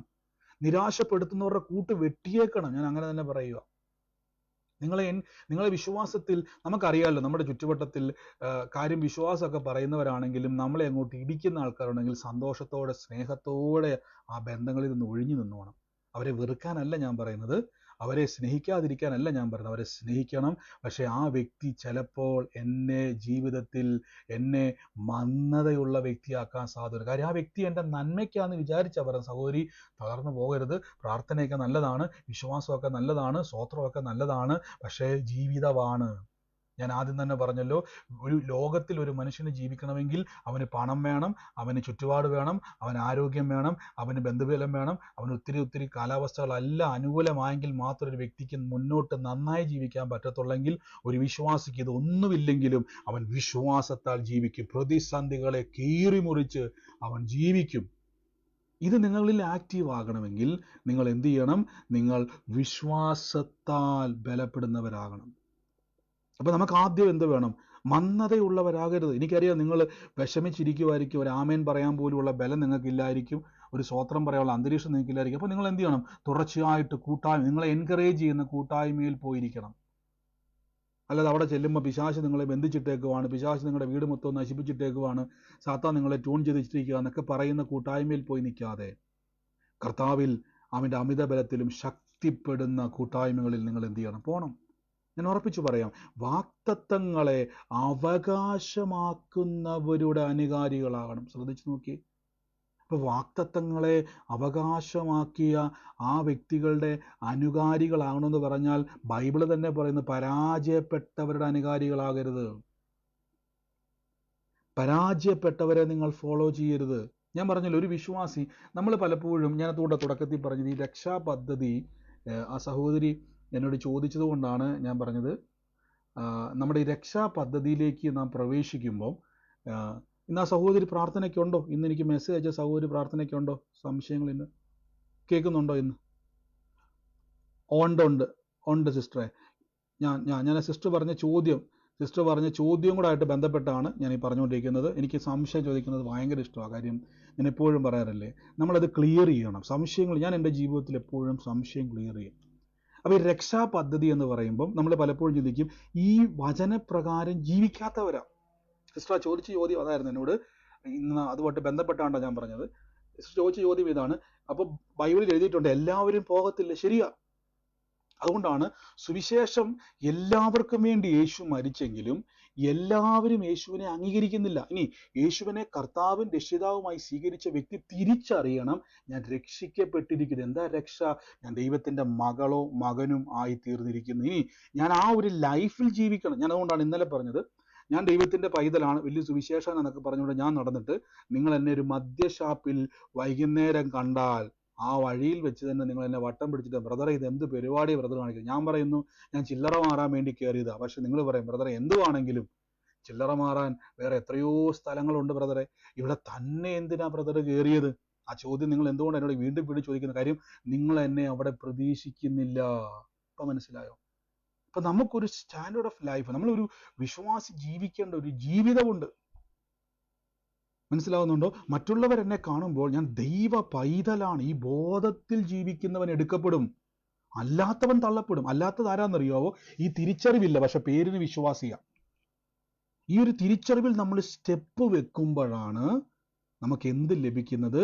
വിശ്വാസിയുടെ അധികാരങ്ങൾ ലഭിക്കുന്നത്. നിങ്ങൾ എപ്പോഴും, ഞാൻ പറയാം, ഞാൻ ആ സഹോദരിയോട് രാവിലെ സംസാരിച്ചപ്പോൾ പറഞ്ഞായിരുന്നു, ഈ രക്ഷ എന്ന് പറയുന്നത് നമ്മൾ ഒരിക്കലും നിങ്ങൾ ആരെങ്കിലും പൊട്ടിപ്പോകാൻ സാധ്യതയുള്ള ഒരു ഗ്ലാസ് 2 വയസ്സുള്ള കൊച്ചിൻ്റെ കൈ കൊടുത്തിട്ട് പൊട്ടു എന്ന് പറഞ്ഞുകൊണ്ട് ആരെങ്കിലും കൊടുക്കുമോ? നിങ്ങൾ കൊടുക്കുമോ? ഇല്ല. കാര്യം നമ്മളിത് കൊടുക്കാത്തതിൻ്റെ കാരണം ആ കൊച്ച് ഉറപ്പായിട്ടും പൊട്ടിക്കും. ഉറപ്പായിട്ടും ഇനി പൊട്ടിക്കല്ലെന്ന് പറഞ്ഞാലും ആ കൊച്ചിൻ്റെ കയ്യിൽ നമ്മൾ എത്ര ഇറുക്കി പിടിച്ചു കൊടുത്താലും അത് അങ്ങോട്ടും ഇങ്ങോട്ടും നടന്നത് എറിഞ്ഞു പൊട്ടിക്കും, അല്ലെങ്കിൽ താഴെ വീണത് പൊട്ടിച്ചിരിക്കും. പക്ഷേ അതേ സ്ഥാനത്ത് നിങ്ങളുടെ കയ്യിൽ ഒരു കുപ്പി ഗ്ലാസ് തന്നാലോ നിങ്ങളത് സൂക്ഷിച്ച് ചായ കുടിച്ചിട്ട് അവിടെ തന്നെ വെക്കും. അപ്പം ഈ ഇത്ര വലിയ രക്ഷ ദൈവം നിങ്ങൾക്ക് തന്നിട്ട് ഇത് നഷ്ടപ്പെടുത്താൻ സാധ്യത ഉണ്ടെന്ന് അറിഞ്ഞിട്ടും ദൈവം എന്തുകൊണ്ടാണ് ഇത് തന്നെന്നറിയാവോ? ദൈവം അതിനേക്കാൾ വലിയൊരു ഉറപ്പ് നമുക്ക് തന്നു, പരിശുദ്ധയാത്മാവ്. അതുകൊണ്ടാണ് കൊരിന്ത്യർ ലേഖനത്തിൽ പറഞ്ഞിരിക്കുന്നത് പരിശുദ്ധയാത്മാവിനാൽ നമ്മെ മുദ്രയിട്ട്. നിങ്ങളിപ്പോൾ ഒറ്റയ്ക്ക് ഇരുന്നുകൊണ്ട് ചിലപ്പം ഞാൻ പലപ്പോഴും എൻ്റെ ജീവിതത്തിൻ്റെ അകത്ത് എൻ്റെ ജീവിതത്തിൽ പല സാഹചര്യത്തിലും ഞാൻ ഒറ്റപ്പെട്ടു പോയിട്ടുണ്ട്. എൻ്റെ ജീവിതത്തിൽ ഏറ്റവും കൂടുതൽ ബ്രേക്ക് ത്രൂ ഉണ്ടായ സമയങ്ങളെല്ലാം ഒറ്റപ്പെടല്ല. ഞാൻ പലപ്പോഴും വിശ്വാസത്തിൽ നിങ്ങൾക്കിപ്പം ഒന്നില്ലെങ്കിലും ഈ ഇത്രയും പേര് 500 പേര് നമുക്ക് ഒരുമിച്ചിരുന്ന് പ്രാർത്ഥിക്കാൻ അന്തരീക്ഷം ഒരു മനുഷ്യനും ഇല്ലാത്തൊരു സാഹചര്യത്തിൽ കർത്താവിൻ്റെ വചനം മാത്രം കെട്ടിപ്പിടിച്ചുകൊണ്ട് വിളിച്ചു പറഞ്ഞൊരു സാഹചര്യം എനിക്ക് ഉണ്ടായിരുന്നു. അതൊക്കെ മുമ്പിൽ ഒരു വഴിയില്ല, ഒരു സാധ്യതയില്ല. ഞാൻ ആലോചിക്കുന്ന ഈ കഴിഞ്ഞ ദിവസമൊക്കെ ഞാൻ തിരിഞ്ഞു നിൽക്കുമായിരുന്നു. കഴിഞ്ഞ ദിവസം ഞാൻ നാട്ടിൽ വന്നപ്പോൾ ആ സ്ഥലങ്ങളിലൊക്കെ ഞാൻ വണ്ടി ഓടിച്ചിങ്ങനെ പോയപ്പോൾ ഒരു സമയത്ത് ഞാൻ വണ്ടിയിലൊക്കെ ബൈക്കിലൊക്കെ പോകുന്ന സമയത്ത് ഒത്തിരി ഇരുന്ന് ആലോചിച്ച സ്ഥലം, ദൈവമേ, ഭാവിയെ നോക്കിയാൽ വലിയ ശൂന്യതയാണ്, പക്ഷെ അവിടെ എൻ്റെ ഉള്ളിൽ നിന്നൊരു ബലം എനിക്ക് തന്നുകൊണ്ടിരിക്കുമായിരുന്നു. കർത്താവ് നടത്തും. അപ്പം ഞാൻ ഓർത്ത് ഞാനത് പറയുമായിരുന്നു, അല്ല, എൻ്റെ അകത്തിരിക്കുന്ന പരിശുദ്ധയാത്മാവ് എന്നെ വീഴാതെ വണ്ണം, യൂദായുടെ ലേഖനമാണ്, വീഴാതെ വണ്ണം എന്നെ സൂക്ഷിച്ചും തൻ്റെ മഹിമാസന്നിധിയിൽ കളങ്കമില്ലാത്തവരായി നിർത്തുവാൻ കഴിയുന്ന ദൈവത്തിന് സ്തുതി. അപ്പം എന്നെ നിർത്തുവാൻ കഴിയുന്നൊരു ദൈവത്തെ ഞാൻ വിശ്വസിക്കണം. ഞാൻ പറഞ്ഞല്ലോ, രക്ഷാപദ്ധതി പൂർണ്ണമാണ്, അതിലൊരു സംശയവുമില്ല. യേശു കാൽവരി ക്രൂശിൽ എനിക്ക് വേണ്ടിയുള്ള യാഗമായതിലൂടെ രക്ഷ എന്ന ഡോറ് തുറന്നു. അതിലൂടെ പ്രവേശിക്കുന്ന ഞാൻ ആ ബോധത്തിൽ നടക്കണം. മനസ്സിലാവുന്നുണ്ടോ? ഞാൻ ആ ബോധത്തിൽ നടക്കണം. ഞാൻ ദൈവത്തിൻ്റെ പൈതലാണ്. എന്നെ സൂക്ഷിക്കുന്നൊരു ദൈവമുണ്ടോ? അതുകൂടെ ഞാൻ പറയും, ഇത് ശ്രദ്ധിച്ചോണം ഈ പോയിന്റ്. എന്നെ വീഴാതെ വണ്ണം, ഓക്കെ, യൂദായുടെ ലേഖനത്തിൽ ആ വാക്യം ഇട്ടിട്ടുണ്ട് സിസ്റ്റർ, വീഴാതെ വണ്ണം എന്നെ സൂക്ഷിച്ചും തൻ്റെ മഹിമാസന്നിധിയിൽ കളങ്കമില്ലാത്തവനായി നിർത്തുവാൻ കഴിയുന്ന എൻ്റെ ദൈവം. അപ്പൊ എന്നെ സൂക്ഷിക്കുന്നൊരു ദൈവമുണ്ട്. ഇങ്ങനെ വേണം നമ്മൾ ജീവിക്കാൻ. അതുകൊണ്ടാണ് പലപ്പോഴും നിങ്ങളുടെ വിശ്വാസ ജീവിതത്തിൽ നിങ്ങൾ തിരിച്ചറിയണം, ദൈവം എന്നെ നടത്തും. ഞാൻ എപ്പോഴും പറയത്തില്ലേ, ശരിയാന്നേ, ഞാൻ വീഴാൻ സാധ്യതയുള്ള വ്യക്തിയാണ്, ഞാൻ താഴെ വീഴാൻ സാധ്യതയുള്ള വ്യക്തിയാണ്, പക്ഷേ എന്നെ വീഴാതെ വണ്ണം എൻ്റെ ദൈവം സൂക്ഷിക്കുമെന്ന് പറയുമ്പം നമ്മുടെ ജീവിതത്തിൽ എവിടെയാണോ വീഴാൻ സാധ്യത, അതുകൊണ്ടാണ് ബൈബിളിൽ ഒരു വാക്യമുണ്ട്, നിൽക്കുന്നു എന്ന് തോന്നുന്നവൻ വീഴും.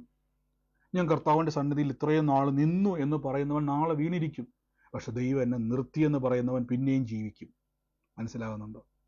അങ്ങനെ ഈ ദിവസങ്ങളിൽ തിരിച്ചറിഞ്ഞോണം, വിശ്വാസത്തിൽ മന്ദതയുള്ളവരാകരുത്. അപ്പം നിങ്ങൾ മകനാണ്, ഞാൻ ദൈവത്തിൻ്റെ അവകാശിയാണ്, ഈ വാഗ്ദത്തങ്ങൾക്കെല്ലാം ഞാനാണ് അവകാശി. മനസ്സിലാകുന്നുണ്ടോ? ഇപ്പം ഞാൻ കഴിഞ്ഞ ദിവസമൊക്കെ സംസാരിച്ച് പറഞ്ഞു, സാമ്പത്തികമായിട്ടുള്ള നന്മകൾ നമുക്ക് ലഭിക്കും, സാമ്പത്തിക അനുഗ്രഹങ്ങൾ നിങ്ങൾക്ക് ലഭിക്കും, സാമ്പത്തിക നന്മകൾ നമുക്ക് ദൈവം തരും. അത് ഞാൻ എപ്പോഴും പറഞ്ഞു, അത് നിങ്ങൾക്കുള്ള അവകാശമാണ്. 2 കൊരിന്ത്യർ ലേഖനം 9 അധ്യായത്തിൻ്റെ 8 വാക്യത്തിൽ പറഞ്ഞ, കർത്താവായ യേശു ക്രിസ്തു സമ്പന്നനായിരുന്നിട്ടും ക്രിസ്തു യേശുവിൻ്റെ ദാരിദ്ര്യത്താൽ നിങ്ങൾ സമ്പന്നനാകേണ്ടതിന് നിങ്ങൾ നിമിത്തം ദരിദ്രനായി തീർന്ന കൃപ, നിങ്ങൾ നിമിത്തം യേശു ദരിദ്രനായി തീർന്ന കൃപ നിങ്ങൾ അറിയുന്നില്ലയോ?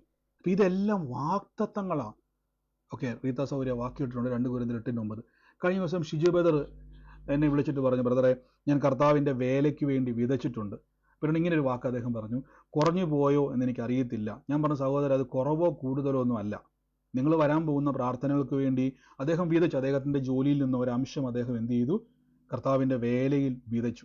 അപ്പം ഞാൻ പറഞ്ഞു, സഹോദര, നിങ്ങൾ കുറഞ്ഞതോ കൂടുതലോ എന്നുള്ളതല്ല. ഞാൻ അദ്ദേഹത്തോട് സംസാരിച്ചപ്പോൾ ഇങ്ങനെ ഒരു വാക്ക് പറഞ്ഞു, ദൈവമാണ് നമുക്ക് അധ്വാനിക്കാനുള്ള കൃപ തരുന്നത്.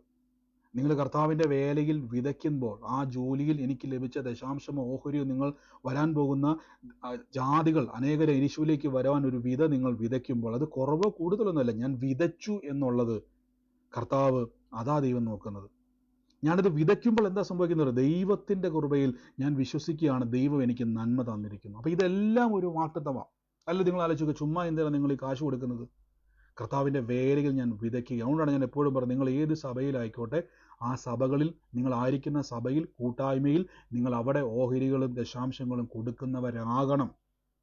2 രൂപയും 3 രൂപയും കൊടുക്കുന്നവരല്ല, വിതയ്ക്കണം. പ്രെയർ മീറ്റിങ്ങുകൾക്ക് വേണ്ടി വിതയ്ക്കുന്നവരാകണം. ഞാൻ പറഞ്ഞല്ലോ, എൻ്റെ ജീവിതത്തിൽ ഞാൻ 10 രൂപയെ കുറച്ച് ഇടുന്ന ആളല്ലായിരുന്നു സുവിശേഷ വേലയിൽ. പക്ഷേ കർത്താവിൻ്റെ നാമത്തിൽ എനിക്ക് മനസ്സിലായി, കർത്താവ് എൻ്റെ നന്മയുടെ ഉറവിടം ദൈവം, എത്ര എടുത്താലും തീരാത്ത നന്മ കൊണ്ട് ദൈവം എന്നെ അനുഗ്രഹിച്ചിരിക്കുന്നു. ഞാൻ അന്ന് മുതൽ എൻ്റെ പേഴ്സിനെ നോക്കി പ്രവചിച്ചു. ഞാനത് പറഞ്ഞിട്ടുള്ളത് അല്ലേ, വർദ്ധിച്ചു പെരുകും, ഞാൻ വാരി വിതറി കൊടുക്കും, കർത്താവിൻ്റെ നാമത്തിൽ കൊടുക്കും, കർത്താവിൻ്റെ നാമത്തിൽ വിതയ്ക്കും. എൻ്റെ ഓഹരി ഞാൻ അവകാശി. ശ്രദ്ധിച്ചു നോക്കിയ, വാഗ്ദത്തങ്ങൾക്ക് അവകാശിയാണ്. ധനവും മാനവും പുരാതന സമ്പത്തും. അപ്പം ഇതെല്ലാം പ്രോമിസുകൾ. ഈ ഭൂമിയിൽ ജീവിക്കുന്ന ഒരു വ്യക്തി, ഞാനിത് ഫിനാൻഷ്യൽ ബ്രേക്ക് ത്രൂ പറഞ്ഞത് ആർക്കെങ്കിലും വേണമെങ്കിൽ ഏറ്റെടുത്തോണം. കർത്താവ് നമ്മളെ ഞെരുക്കത്തിൽ കൊണ്ടുപോകാൻ ആഗ്രഹിക്കുന്നില്ല. ദൈവം നമുക്ക് വിശാലതയുടെ ദൈവമാണ്, ദൈവം നന്മയുടെ ദൈവമാണ്. അപ്പോൾ ശ്രദ്ധിച്ചോണം, ഒരു വിശ്വാസി, ഞാൻ പറഞ്ഞില്ലേ, രക്ഷാ പദ്ധതി എന്ന് പറഞ്ഞാൽ അത് പൂർണ്ണമാണ്. രക്ഷിക്കപ്പെടുക എന്ന് പറഞ്ഞാൽ പുത്രനായി തീർന്നിരിക്കുന്നു. പക്ഷെ പലപ്പോഴും നിങ്ങൾ വിശ്വാസിയായി തീർന്നിരിക്കുന്നു എന്ന് പഠിച്ചത് കൊണ്ടാണ് നമുക്ക് പലപ്പോഴും പേടി. കാര്യം, ഒരു വിശ്വാസി ഉണ്ടെങ്കിൽ ഒരു ദൈവമുണ്ട്. അപ്പോൾ ദൈവത്തിൻ്റെ സന്നിധിയിൽ ഭയങ്കരനായ ദൈവം, അടുത്തുകൂടാത്ത വെളിച്ചത്തിൽ വസിക്കുന്ന ദൈവം, ഈ ദൈവത്തിൻ്റെ മുമ്പിൽ പോയി പേടിച്ച് വിറച്ച് നിൽക്കുന്ന ഒരു ഇസഹാക്കിനെയോ ഒരു മോശയിനെയോ ഒരു യോശുവയെ പോലെയാണ് നമ്മളെന്ന് ചിന്തിക്കുമ്പോഴാണ് നമുക്ക് പേടി. എന്നാൽ കർത്താവ് പഠിപ്പിച്ചു, സ്വർഗസ്ഥനായ നിങ്ങളുടെ പിതാവേ. എന്ത് രസമാണ് കർത്താവിൻ്റെ വാക്ക്. അതായത് സാക്ഷാൽ പ്രപഞ്ചം നിർമ്മിച്ച സാക്ഷാൽ ദൈവത്തെ ഞാൻ പിതാവേ എന്ന് വിളിച്ചുകൊണ്ട് ബൈബിൾ തിരിച്ചു പറയുന്നു, നീ അവകാശിയാണ്. അപ്പം നമ്മൾ എന്ത് ചെയ്യണം? വാഗ്ദത്തങ്ങളെ അവകാശമാക്കുന്ന ഒരു അനുകാരിയാകണം. അപ്പം ഈ ദിവസങ്ങളിൽ കേൾക്കുന്ന വചനങ്ങളെ ഒന്ന് നിങ്ങൾ ശ്രദ്ധിക്കുക. നമുക്കറിയാം, നമ്മൾ വിഷമിച്ചിരിക്കുമ്പോൾ നമ്മളെ ഒന്ന് മോട്ടിവേറ്റ് ചെയ്യുന്ന വചനങ്ങളെ പെട്ടെന്ന് എല്ലാവരും കേൾക്കും.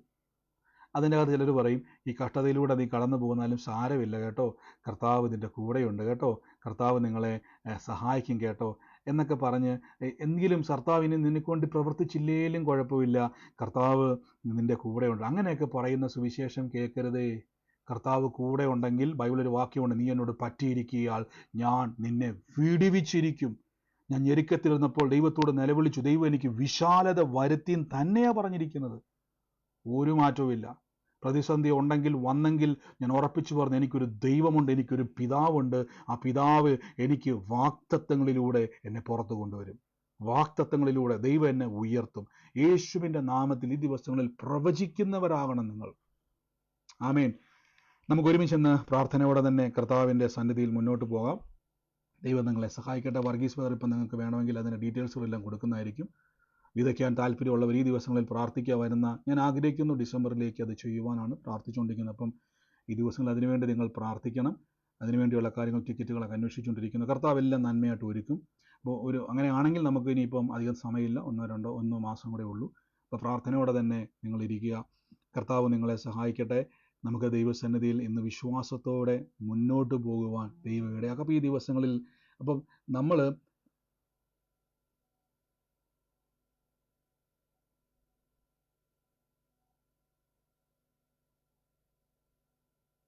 ആമേൻ. അപ്പോൾ ഓർത്തോണം, നമ്മൾ കർത്താവിൻ്റെ നാമത്തിൽ ഈ ദിവസങ്ങളിൽ ഒരു കാര്യം ഉറപ്പിച്ചോണം, നമ്മൾ വീഴാൻ പോകുന്നവരല്ല, നമ്മൾ കർത്താവ് നിർത്തുന്നവരാണ്. പലപ്പോഴും പല ആൾക്കാരും നിൽക്കാൻ ശ്രമിക്കുകയാണ്. നിൽക്കുന്നവൻ ഒന്ന് തോന്നുന്നവൻ വീഴും, പക്ഷെ ദൈവം നിർത്തുന്നു തോന്നുന്നവൻ വാഴും. ഹല്ലേലൂയ. അപ്പോൾ ദൈവത്തിൻ്റെ മക്കളാണ്. അത് ആ ഒരു ബോധ്യത്തിൽ നമ്മൾ ജീവിക്കണം. ദൈവത്തിൻ്റെ മക്കളെന്ന് പറഞ്ഞാൽ നമ്മൾ ആവശ്യമില്ലാത്ത വാക്കുകളൊന്നും വായിന്ന് വരത്തില്ല. ദൈവത്തിൻ്റെ മക്കളാന്നുള്ള ഉറപ്പിൽ നടക്കുമ്പോൾ ആവശ്യമില്ലാത്ത നമ്മൾ പറയാൻ പോകത്തില്ല. ആവശ്യമില്ലാത്ത ഇടങ്ങളിൽ നിങ്ങൾ പോകത്തില്ല. നിങ്ങൾക്ക് ആ ബോധ്യത്തിൽ നടക്കണം. ആമേൻ. കർത്താവ് നിങ്ങളെ അനുഗ്രഹിക്കുമാറാകട്ടെ. നമുക്ക് ഒരുമിച്ചെന്ന് പ്രാർത്ഥിക്കാം. കർത്താവേ, സ്വർഗീയ നല്ല പിതാവേ, ഞങ്ങൾ യേശുവിൻ്റെ നാമത്തിൽ, വർഗീസ് ബ്രദർ ഉണ്ടെങ്കിൽ ആ ഡീറ്റെയിൽസ് കൊടുത്തേക്ക്, നമുക്ക് വിതയ്ക്കുവാൻ താല്പര്യമുള്ളവർക്കത് അനുഗ്രഹമായി തീരും.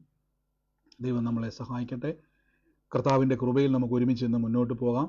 വലിയ പ്രവർത്തികളാൽ ദൈവം നമ്മളെ അനുഗ്രഹിക്കുന്നല്ലോ. വൻ കാര്യങ്ങളെ കർത്താവ് നമുക്ക് വേണ്ടി ചെയ്യുന്നല്ലോ. യേശുവിൻ്റെ നാമത്തിൽ നമുക്ക് പ്രാർത്ഥിക്കാം. കർത്താവെ, അങ്ങയുടെ വലിയ മഹത്വം എന്ന് വെളിപ്പെടുന്നതിന് നന്ദി പറയുന്നു. ഒരുമിച്ച് എൻ്റെ കൂടെ എന്ന് പ്രാർത്ഥിച്ചു. യേശുവേ, ഇന്ന് രോഗത്താൽ ഭാരപ്പെടുന്ന, രോഗമുള്ള ഭാഗത്തോട്ട് കൈവച്ചിട്ട് യേശുവിൻ്റെ നാമത്തിൽ പറയണം, സൗഖ്യത്തിന് ഞാൻ അവകാശിയാണ്, സൗഖ്യത്തിന് ഞാൻ അവകാശിയാണ്, അത്ഭുതത്തിന് ഞാൻ അവകാശിയാണ്. കർത്താവിൻ്റെ നാമത്തിൽ വിശ്വസിക്കുന്ന ഞാൻ തകർന്നു പോകും. അങ്ങനെ തന്നെ പറയാം, ഞാൻ ഇതിനെല്ലാം അവകാശം. ഞാൻ വീണ്ടും വീണ്ടും പറയുന്നു, നിങ്ങളാണ് ഈ സൗഖ്യത്തിന് അവകാശം. നിങ്ങൾക്കത് കിട്ടിയില്ലെങ്കിൽ, അതായത് നിങ്ങളത് മൈൻഡ് ചെയ്യുന്നില്ലെങ്കിൽ, നിങ്ങൾക്കത് വേണ്ടെങ്കിൽ അത് ആർക്കും പോകത്തില്ല. ശ്രദ്ധിച്ചോണം, നിങ്ങൾക്ക് വേണ്ടി ഉള്ളതാണ്. നിങ്ങൾ ശ്രദ്ധിച്ചു നോക്കിയാൽ വാഗ്ദത്തങ്ങൾക്കെല്ലാം നിങ്ങൾ അനുകാരികളായി തീരണം. അതുകൊണ്ട് നിങ്ങൾ എന്ത് ചെയ്യണം? പരാജയപ്പെട്ടവർ, പലപ്പോഴും നിങ്ങൾ പ്രാർത്ഥിക്കുന്ന സമയത്ത് നിങ്ങളുടെ രോഗം വന്ന് മരിച്ചവരെ കണ്ടേക്കാം. നിങ്ങൾ പ്രാർത്ഥിക്കുന്ന അതേ വിഷയം ശരിയാകാതെ ഈ ഭൂമിയിൽ ഇപ്പോഴും കരയുന്നവരെ കണ്ടേക്കാം. അവർക്ക് അനുകാരികളാകാതെ നിങ്ങൾ എന്ത് ചെയ്യണം? കർത്താവിൻ്റെ സന്നിധിയിൽ ഇന്ന് രക്ഷപ്പെട്ട്, ഇനി നിങ്ങൾക്ക് ഒരു ഉദാഹരണവും നിങ്ങളുടെ വിഷയമായിട്ട് കണ്ടില്ലെങ്കിൽ നിങ്ങൾ എന്ത് ചെയ്യണം? ബൈബിൾ തുറക്കണം. അതിൻ്റെ അകത്ത് അത്ഭുതം കടന്നവരില്ലേ, അവരെ നിങ്ങൾ അനുകാരികളാക്കണം, അവരെ അനുകരിക്കണം, അവരെ നോക്കണം. അവർക്ക് വേണ്ടി പ്രവർത്തിച്ച അതേ ദൈവം എനിക്ക് വേണ്ടിയും പ്രവർത്തിക്കും. ആമേൻ പറയണം. ഞാനത് ബ്ലസ് ചെയ്യുന്നപ്പ. ഈ സമയം രോഗികളായി ഭാരപ്പെടുന്നവർക്ക് വേണ്ടി പ്രാർത്ഥന. രോഗശക്തികൾ ഇപ്പോൾ തന്നെ വിട്ടുപോകുന്നു. ഈ ദിവസങ്ങളിൽ ഞെരുക്കത്തിലൂടെ കടന്നു പോകുന്നവർ യേശുവിൻ്റെ നാമത്തിൽ ഇന്ന് തമ്പുരാൻ്റെ വലിയ പ്രവൃത്തിയെ അനുഭവിക്കുവാൻ സ്വർഗം തുറക്കുന്നു. യേശുവിൻ്റെ നാമത്തിൽ ഇന്ന് പ്രാർത്ഥിക്കുന്നപ്പ, യേശുവിൻ്റെ നാമത്തിൽ പ്രാർത്ഥിക്കുന്നപ്പ. Thank you Holy Spirit. ദൈവാത്മാവേ, അങ്ങയുടെ വലിയ മഹത്വത്താൽ ഇന്ന് നിറയ്ക്കുന്നല്ലോ, വലിയ പ്രവൃത്തിയാൽ ദൈവം നിറയ്ക്കുന്നല്ലോ. ഈ സമയത്ത് കർത്താവ് നിങ്ങളെ സ്പർശിക്കും. ഞാൻ വീണ്ടും വീണ്ടും പറഞ്ഞു, നിങ്ങൾക്കൊരു പിതാവുണ്ട്. ഭാരപ്പെടരുത് കേട്ടോ. കർത്താവ് കൂടെയുണ്ട്, ദൈവം കൂടെയുണ്ട്. തകർന്നു പോകുവാൻ ദൈവം സമ്മതിക്കത്തില്ല. നിങ്ങൾ ഒറ്റയ്ക്കാക്കിയിട്ട് കർത്താവ് ഒരിക്കലും പോകത്തില്ല. നിങ്ങളുടെ പിതാവാണ്, മറന്നു പോകരുതേ. പിതാവാണ്. പിതാവ് നിങ്ങളെ സഹായിക്കും. നമുക്ക് ബലഹീനത ഉണ്ടെങ്കിൽ പറ, അപ്പോൾ എനിക്കിങ്ങനെ ഒരു ബലഹീനതയുണ്ട്. നമുക്ക് കമ്മ്യൂണിക്കേഷൻ ഒന്ന് ക്ലിയർ ആയി. എനിക്കൊരു കുഴപ്പമുണ്ടപ്പോൾ, എനിക്ക് കുറവുണ്ടപ്പോൾ, എനിക്കിങ്ങനെ ഒരു വിഷയം എൻ്റെ മനസ്സിലുണ്ടപ്പോൾ, പിതാവ് എന്നെ സഹായിക്കണം, അപ്പരെന്നെ സഹായിക്കണം. അങ്ങനെ ഒന്ന് പറഞ്ഞ് പ്രാർത്ഥിച്ച് കർത്താവ് നിങ്ങളെ തൊടും. യേശുവിൻ്റെ നാമത്തിൽ പ്രാർത്ഥിക്കുന്നു. പിതാവേ, അങ്ങയുടെ വലിയ കൃപ ചൊരിയുന്നല്ലോ. എൻ്റെ കർത്താവ് ബോബി എന്ന് പറയുന്ന ഒരു മകനുള്ള ഒരു വ്യക്തിയെ കർത്താവ് സ്പർശിക്കും. ബോബി എന്ന് പേരുള്ള ഒരു മകനുള്ള ഒരു വ്യക്തിയെ ദൈവം സ്പർശിക്കുന്നു. ഇന്ന് ആ കുടുംബത്തിന് വേണ്ടി, ബോബി എന്ന പേര്, ഇന്ന് യൂട്യൂബിലായിക്കോട്ടെ സൂമിലായിക്കോട്ടെ, ഇന്ന് ആ ഭവനത്തിൻ്റെ മേൽ ദൈവത്തിൻ്റെ വലിയ പ്രവൃത്തിയെ കർത്താവ് അയക്കുകയാണ്. യേശുവിൻ്റെ നാമത്തെ റിലീസ് ചെയ്ത് പ്രാർത്ഥിക്കുന്നപ്പോൾ അതിരുകൾ വിസ്താരമാകട്ടെ, നന്മകൾ തുറന്നു വരട്ടെ. യേശുവിൻ്റെ അധികാരമുള്ള നാമത്തിൽ എന്ന് പ്രാർത്ഥിക്കുന്നപ്പോൾ ദൈവം വിശാലമായ വഴികൾ തുറന്നു വരട്ടെ, നന്മയുടെ ഉറവകൾ തുറന്നു വരട്ടെ. പ്രാർത്ഥിച്ചെന്ന് അനുഗ്രഹിക്കുന്നപ്പോൾ ഈ യേശുവിൻ്റെ നാമത്തെ രോഗസൗഖ്യം നിങ്ങൾ വിട്ടുകൊടുക്കരുത് കേട്ടോ. കൈവച്ചു പറഞ്ഞ് യേശുവിൻ്റെ തിരുമുറിവിനാൽ എനിക്ക് ആരോഗ്യമുണ്ട്. യേശുവിൻ്റെ തിരുമുറിവിൽ എനിക്ക് വേദനയല്ല, സൗഖ്യമുണ്ട്. യേശുവിന് എത്ര വർഷം കാലപ്പഴക്കം ചെന്ന രോഗമാണെങ്കിലും യേശുവിൻ്റെ നാമത്തിൽ അത്ഭുതമുണ്ട്. യേശുവിൻ്റെ നാമത്തിൽ അത്ഭുതമുണ്ട്. ഞാനത് സ്വീകരിക്കുമെന്ന് പറഞ്ഞു. ഞാനത് സ്വീകരിക്കുന്നു. ഞാൻ അത്ഭുതത്തെ സ്വീകരിക്കുന്നു. ഞാൻ സൗഖ്യത്തെ സ്വീകരിക്കുന്നു. ഞാൻ ഏറ്റെടുക്കുന്നു. ഞാനതിനെ സ്വീകരിക്കുന്നു. കർത്താവേ, സൗഖ്യത്തെ സ്വീകരിക്കുന്നു. ഈ ദിവസങ്ങളിൽ ഫിനാൻഷ്യൽ മേഖലകൾ തുറന്നു വരട്ടെ, ഞെരുക്കങ്ങൾ മാറട്ടെ, സാമ്പത്തിക കുരുക്കുകൾ പൊട്ടി മാറട്ടെ. ഞങ്ങൾ മക്കളാണ്, അവകാശികളാണ്, ദൈവത്തിൻ്റെ അവകാശിയും ക്രിസ്തു യേശുവിൽ കൂട്ടവകാശിയുമാണപ്പോൾ. ഞങ്ങളിന്ന് പ്രാർത്ഥിച്ച് അനുഗ്രഹിക്കുന്നപ്പോൾ, അത്ഭുതമാക്കി സ്വർഗം മാറ്റുന്നതിന് നന്ദി പറയുന്നപ്പോൾ യേശുവിൻ്റെ നാമത്തിൽ തന്നെ ആമേൻ. കർത്താവ് നിങ്ങളെ അനുഗ്രഹിക്കുമാറാകട്ടെ. വലിയ പ്രവൃത്തികളാൽ കർത്താവ് നമ്മളെ നിറയ്ക്കുന്നല്ലോ. ഓരോ ദിവസവും ദൈവം നമ്മളെ സൂക്ഷിച്ചു പരിപാലിക്കുന്ന ദൈവത്തിൻ്റെ വൻ കൃപകൾക്കായി ഞാൻ വാഴ്ത്തുന്നു. നമുക്ക് ദൈവസന്നിധിയിൽ സ്തുതിക്കാം. ദൈവസന്നിധിയിൽ നമുക്ക് പ്രാർത്ഥനയോടെ തന്നെ പോകാം. കർത്താവ് നമ്മളെ സഹായിക്കുന്നല്ലോ. ഈ സമയത്ത് ആർക്കെങ്കിലും ഒരു സാക്ഷ്യമോ ദൈവിക ആലോചന ഇടപെട്ടവരുണ്ടെങ്കിൽ നിങ്ങൾക്ക് വേഗത്തിൽ പറയാനുള്ള സമയമാണ്. ചുരുക്കം വാക്കുകളിൽ ഉള്ളവരാരെങ്കിലും ഉണ്ടെങ്കിൽ പറയാം. നമ്മൾ വിശ്വാസ പ്രഖ്യാപനങ്ങളെ പറയാൻ വേണ്ടി പോവാണ്. ഉള്ളവരാരെങ്കിലും ഉണ്ടെങ്കിൽ പറഞ്ഞാട്ടെ.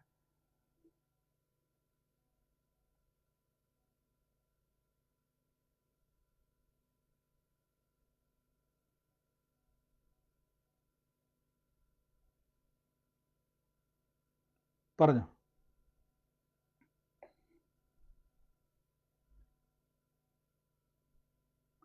ഏറ്റെടുത്ത് ഇന്ന് ആ മകനെ കർത്താവ് സ്പർശിക്കുന്ന കുടുംബവുമായിട്ട് ബന്ധപ്പെട്ട് കർത്താവ് വലിയൊരു ദൈവപ്രവൃത്തി ചെയ്യാൻ വേണ്ടി പോവാണ്. അവരോട് പറയണം, കർത്താവ് വലിയ പ്രവൃത്തി ചെയ്യാൻ വേണ്ടി പോവാണ്. സങ്കടപ്പെടേണ്ട. ആ മകനെ ഓർത്ത് ദൈവം ഒരു സാക്ഷിയാക്കി മാറ്റുന്നു പറ കേട്ടോ. God bless U. പറ.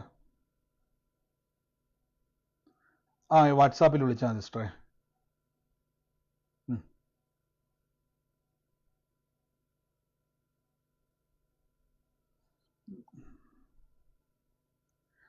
നോക്കട്ടെ സിസ്റ്ററെ, പ്രാർത്ഥിച്ചു സിസ്റ്ററെ. ഞാനും നമ്മൾ പറഞ്ഞല്ലോ ഇതിൻ്റെ ടിക്കറ്റും എല്ലാ കാര്യങ്ങളും ഡേറ്റും എല്ലാ കാര്യങ്ങളും പ്രാർത്ഥിച്ചുകൊണ്ടിരിക്കുകയാണ്. അപ്പോൾ അതനുസരിച്ചാണ്. എന്നാലും ഞാൻ അപ്ഡേറ്റ് ചെയ്യാം കേട്ടോ. God bless U. കർത്താവ് അനുഗ്രഹിക്കട്ടെ. മറ്റാരെങ്കിലും ഉണ്ടോ?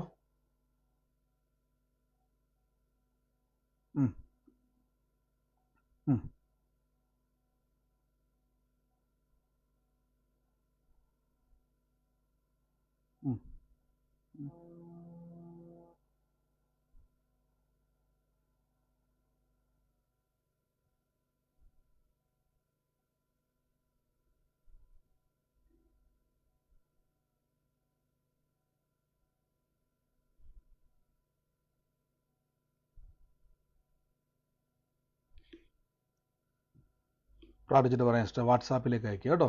സിസ്റ്റർ വോയിസ് റെക്കോർഡ് അയക്കും, പ്രയർ റിക്വസ്റ്റുകൾ കേട്ടോ. God bless U. മറ്റാരെങ്കിലും ഉണ്ടോ?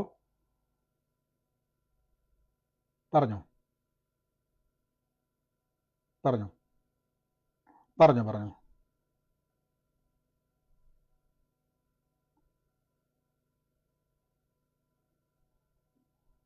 ഉം,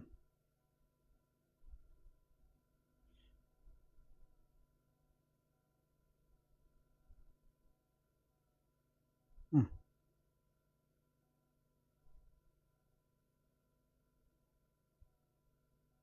ഉം, ഉം. ഓ സ്തോത്രം. എത്ര നാളായിട്ടുണ്ടായിരുന്ന മഴയായിരുന്നത്?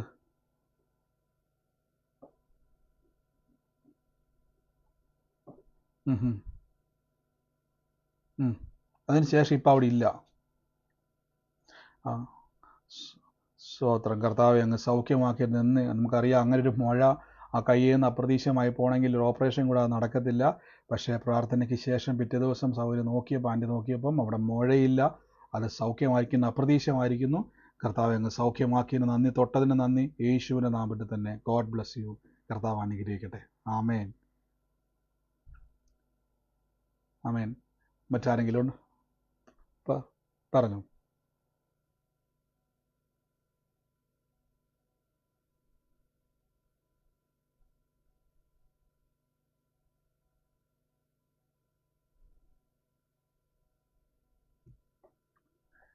കർത്താവ് അത്ഭുതം ചെയ്ത് സിസ്റ്ററെ. കർത്താവ് ഞങ്ങൾ യേശുവിൻ്റെ നാമത്തിൽ പ്രാർത്ഥിക്കുന്നു. എല്ലാ ശാരീരിക ബുദ്ധിമുട്ടും മാറട്ടെ. കുടുംബജീവിതത്തിൽ വലിയ സമാധാനം ഉണ്ടാകട്ടെ.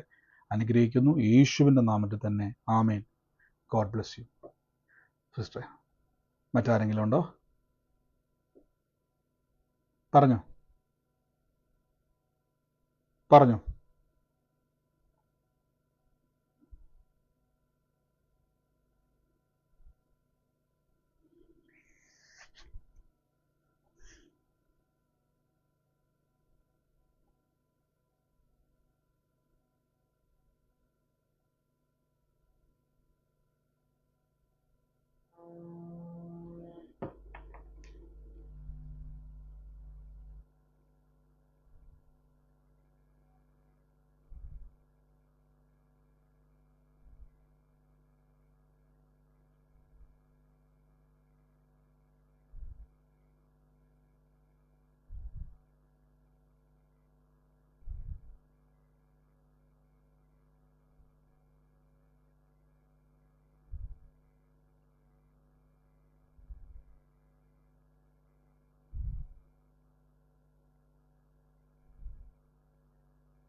ആമേൻ. തീർച്ചയായിട്ടും അത് വലിയൊരു സാക്ഷ്യമാണ്.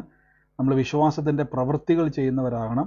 കർത്താവ് ഇന്ന് സിസ്റ്റർ പറഞ്ഞുള്ളത് വിശ്വാസത്തിൽ എഴുതി പേരെഴുതി വെച്ചു. ശരിക്കും പറഞ്ഞ് ലോകപ്രകാരം ആൾക്കാർ നോക്കിയാൽ എന്തൊരു മണ്ടത്തര. പക്ഷേ ഒരു വിശ്വാസി വിശ്വാസത്തിൻ്റെ സ്റ്റെപ്പ് എടുത്ത് വെക്കുമ്പോൾ അതിനെ അംഗീകരിക്കുന്നൊരു ദൈവമുണ്ട്. ഞാൻ തുടക്കത്തിൽ പറഞ്ഞാൽ എൻ്റെ നീതിമാൻ വിശ്വാസത്താൽ ജീവിക്കും. നമ്മൾ വിശ്വാസത്താൽ ജീവിക്കുന്നവരാണ്. നമ്മൾ വിശ്വാസത്തോടെ പ്രവർത്തിക്കുന്ന കാര്യങ്ങളെ ദൈവം അത് വാക്തത്വങ്ങളായിട്ട് അനുഗ്രഹമാക്കി മാറ്റും. ഗോഡ് ബ്ലെസ് യു സിസ്റ്ററെ. യേശുവിൻ്റെ നാമത്തിൽ തന്നെ. ആമേൻ. പറഞ്ഞു പറഞ്ഞു സിസ്റ്ററെ.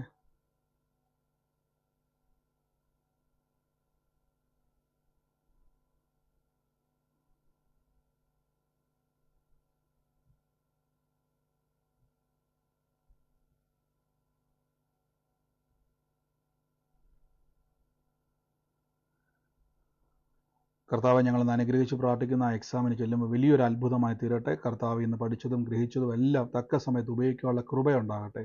പ്രാർത്ഥിച്ച് അനുഗ്രഹിക്കുന്നു യേശുവിൻ്റെ നാമത്തിൽ തന്നെ. God bless you. ആമേൻ. മറ്റാരെങ്കിലും ഉണ്ടോ? God bless you sister. മറ്റാരെങ്കിലും ഉണ്ടോ?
തീർച്ചയായിട്ടും കർത്താവ് അത്ഭുതമാക്കി മാറ്റും. കർത്താവ് ഞങ്ങളെ കുടുംബജീവിതത്തിന് വേണ്ടി പ്രാർത്ഥിക്കുന്നു. കർത്താവ് ഇന്ന് അത്ഭുതമാക്കി ഇന്ന് തീർക്കട്ടെ. യേശുവിൻ്റെ നാമത്തിൽ അനുഗ്രഹമായി തീരട്ടെ. കർത്താവ് എല്ലാം മാറി അനുയോജ്യമായിട്ട് കർത്താവ് എല്ലാം അനുകൂലമായി തീരട്ടെ.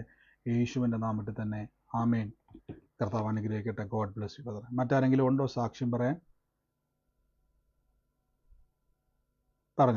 പറഞ്ഞോ. കേൾക്കുന്നില്ല സിസ്റ്ററെ, ക്ലിയർ അല്ല സിസ്റ്റർ. കേൾക്കത്തില്ല സൗരി, കേൾക്കത്തില്ല. ആ ഹെഡ്സെറ്റ് ഒരുക്കി. പറഞ്ഞോ. പറഞ്ഞോ.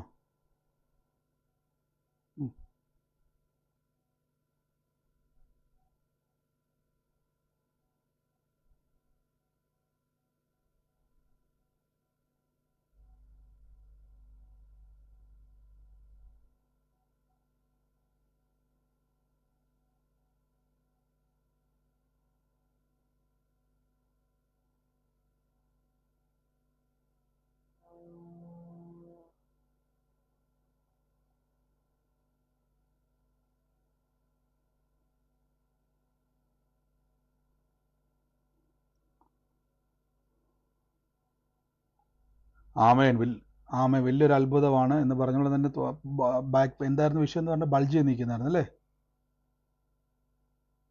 സ്വോത്രത്തിൽ വലിയൊരു സാക്ഷ്യമാണ്. അത് ബാക്കിൽ ബൾജ് നിൽക്കുമായിരുന്നു. നടുവിന് ഭയങ്കര വേദനയായിരുന്നു, ബാക്ക് പെയിൻ ആയിരുന്നു. പക്ഷേ സഹോദരി ആ പ്രാർത്ഥനയിൽ കേട്ട് കൈവച്ചു പ്രാർത്ഥിച്ചു. ആ നിമിഷം തന്നെ ആ വേദന അവിടെ നിന്ന് അപ്രതീക്ഷിതമായി നമ്മുടെ കർത്താവ് അങ്ങ് സൗഖ്യമാക്കിയെന്ന് നന്ദി. ഞാൻ എപ്പോഴും പറഞ്ഞു, നിങ്ങൾ ഈ സൗഖ്യം ലഭിക്കുമ്പോൾ മറ്റൊരാൾ പറയും യേശു എന്നെ സൗഖ്യമാക്കിയെന്ന് പറയണം. ഒരു സാക്ഷി മറ്റൊരു സാക്ഷി ഉളവാക്കണമെന്നാണ് വചനം പറയുന്നത്. അതുകൊണ്ട് നിങ്ങൾ എന്ത് ചെയ്യണം? കർത്താവ് അനുഗ്രഹിക്കട്ടെ സിസ്റ്ററെ. ഇനിയും പ്രാർത്ഥിക്കുക. കർത്താവ് സൗഖ്യത്തിന് നന്ദി, യേശുവിൻ്റെ നാമത്തിൽ തന്നെ. മറ്റാരെങ്കിലും ഉണ്ടോ സാക്ഷ്യം പറയുവാൻ? പറഞ്ഞു.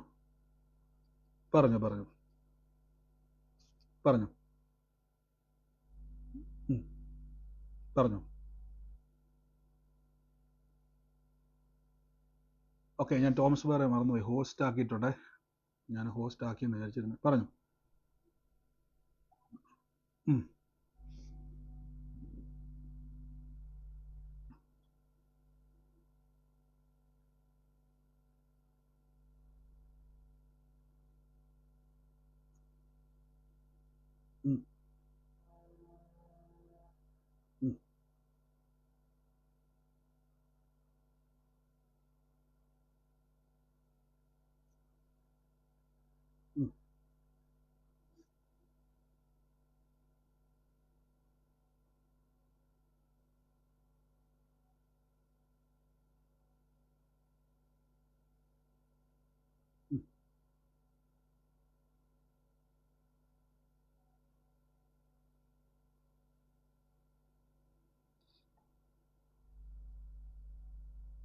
ആമേൻ.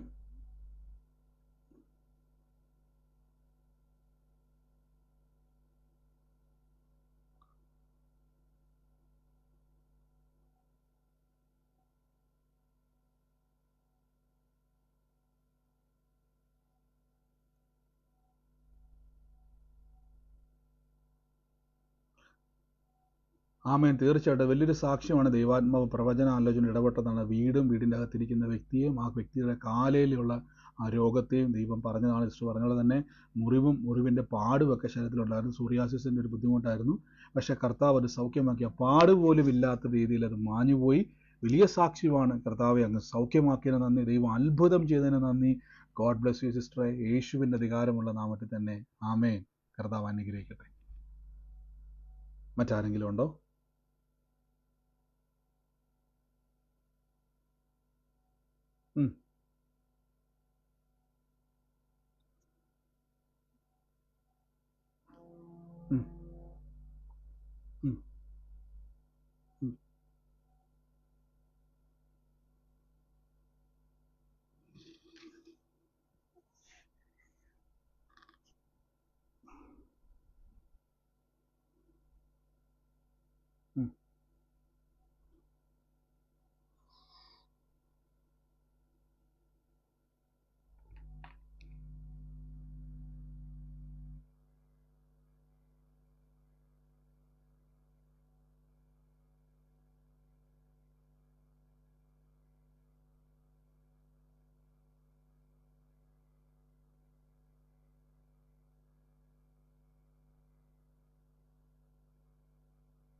കർത്താവ് അത്ഭുതം ചെയ്തിട്ട് നമുക്ക് ഈ ദിവസങ്ങൾ ബ്ലസ് ചെയ്ത് പ്രാർത്ഥിക്കുന്നു, റിലീസ് ചെയ്ത് പ്രാർത്ഥിക്കുന്നു. കർത്താവ് അങ്ങ് തൊട്ടതിന് നന്ദി, അത്ഭുതമാക്കുന്നതിന് നന്ദി. ഈ ദിവസങ്ങളിൽ തന്നെ റിസൾട്ട് കാണട്ടെ, യേശുവിൻ്റെ നാമത്തിൽ തന്നെ. God bless U. കർത്താവ് അനുഗ്രഹിക്കട്ടെ. മറ്റാരെങ്കിലും ഉണ്ടോ സാക്ഷ്യം? UK ഹേസ്റ്റിങ്സ് ലെസ്റ്റർ കെന്റ് എന്ന് പറയും. കെന്റ് എന്ന് പറയും. ലണ്ടൻ ബ്രിഡ്ജിലേക്ക് ഇവിടുന്ന് ഏകദേശം ഒരു 1.25 മണിക്കൂർ യാത്ര. എവിടുന്ന സിസ്റ്റർ?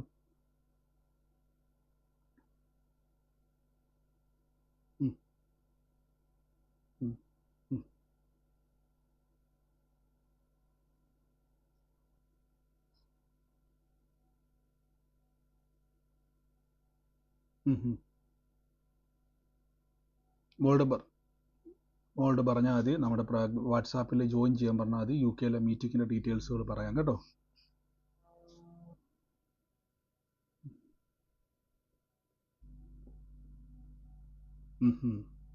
തീർച്ചയായിട്ടും കർത്താവ് അത് അനുഗ്രഹമാക്കി മാറ്റും. നമ്മൾ എന്തായാലും പ്രയറുകൾ കണ്ടക്ട് ചെയ്യുന്നുണ്ട് കേട്ടോ. God bless you sister. കർത്താവ് അനുഗ്രഹം. UK അതിൻ്റെ ഡീറ്റെയിൽസുകൾ പറയാം കേട്ടോ, ഗ്രൂപ്പിലിട്ടേക്കാം. Okay, God bless you. മറ്റാരെങ്കിലും ഉണ്ടോ സാക്ഷ്യം പറയാൻ?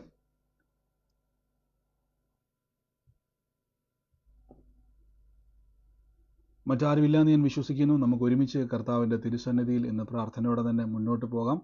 വലിയ പ്രവൃത്തികളാൽ കർത്താവ് നമ്മളെ നിറയ്ക്കുവാൻ ഇടയായിത്തീരും. കർത്താവിൻ്റെ വലിയ പ്രവൃത്തിയെ നമുക്ക് തുറമാനമായിട്ട് ദൈവസന്നിധിയിൽ. നിങ്ങൾ മ്യൂട്ട് മാറ്റിയത് പറയാൻ വേണ്ടിയാണ്. പറഞ്ഞു.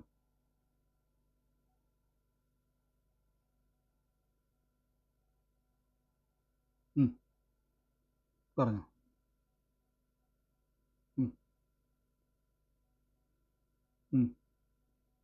പറഞ്ഞു.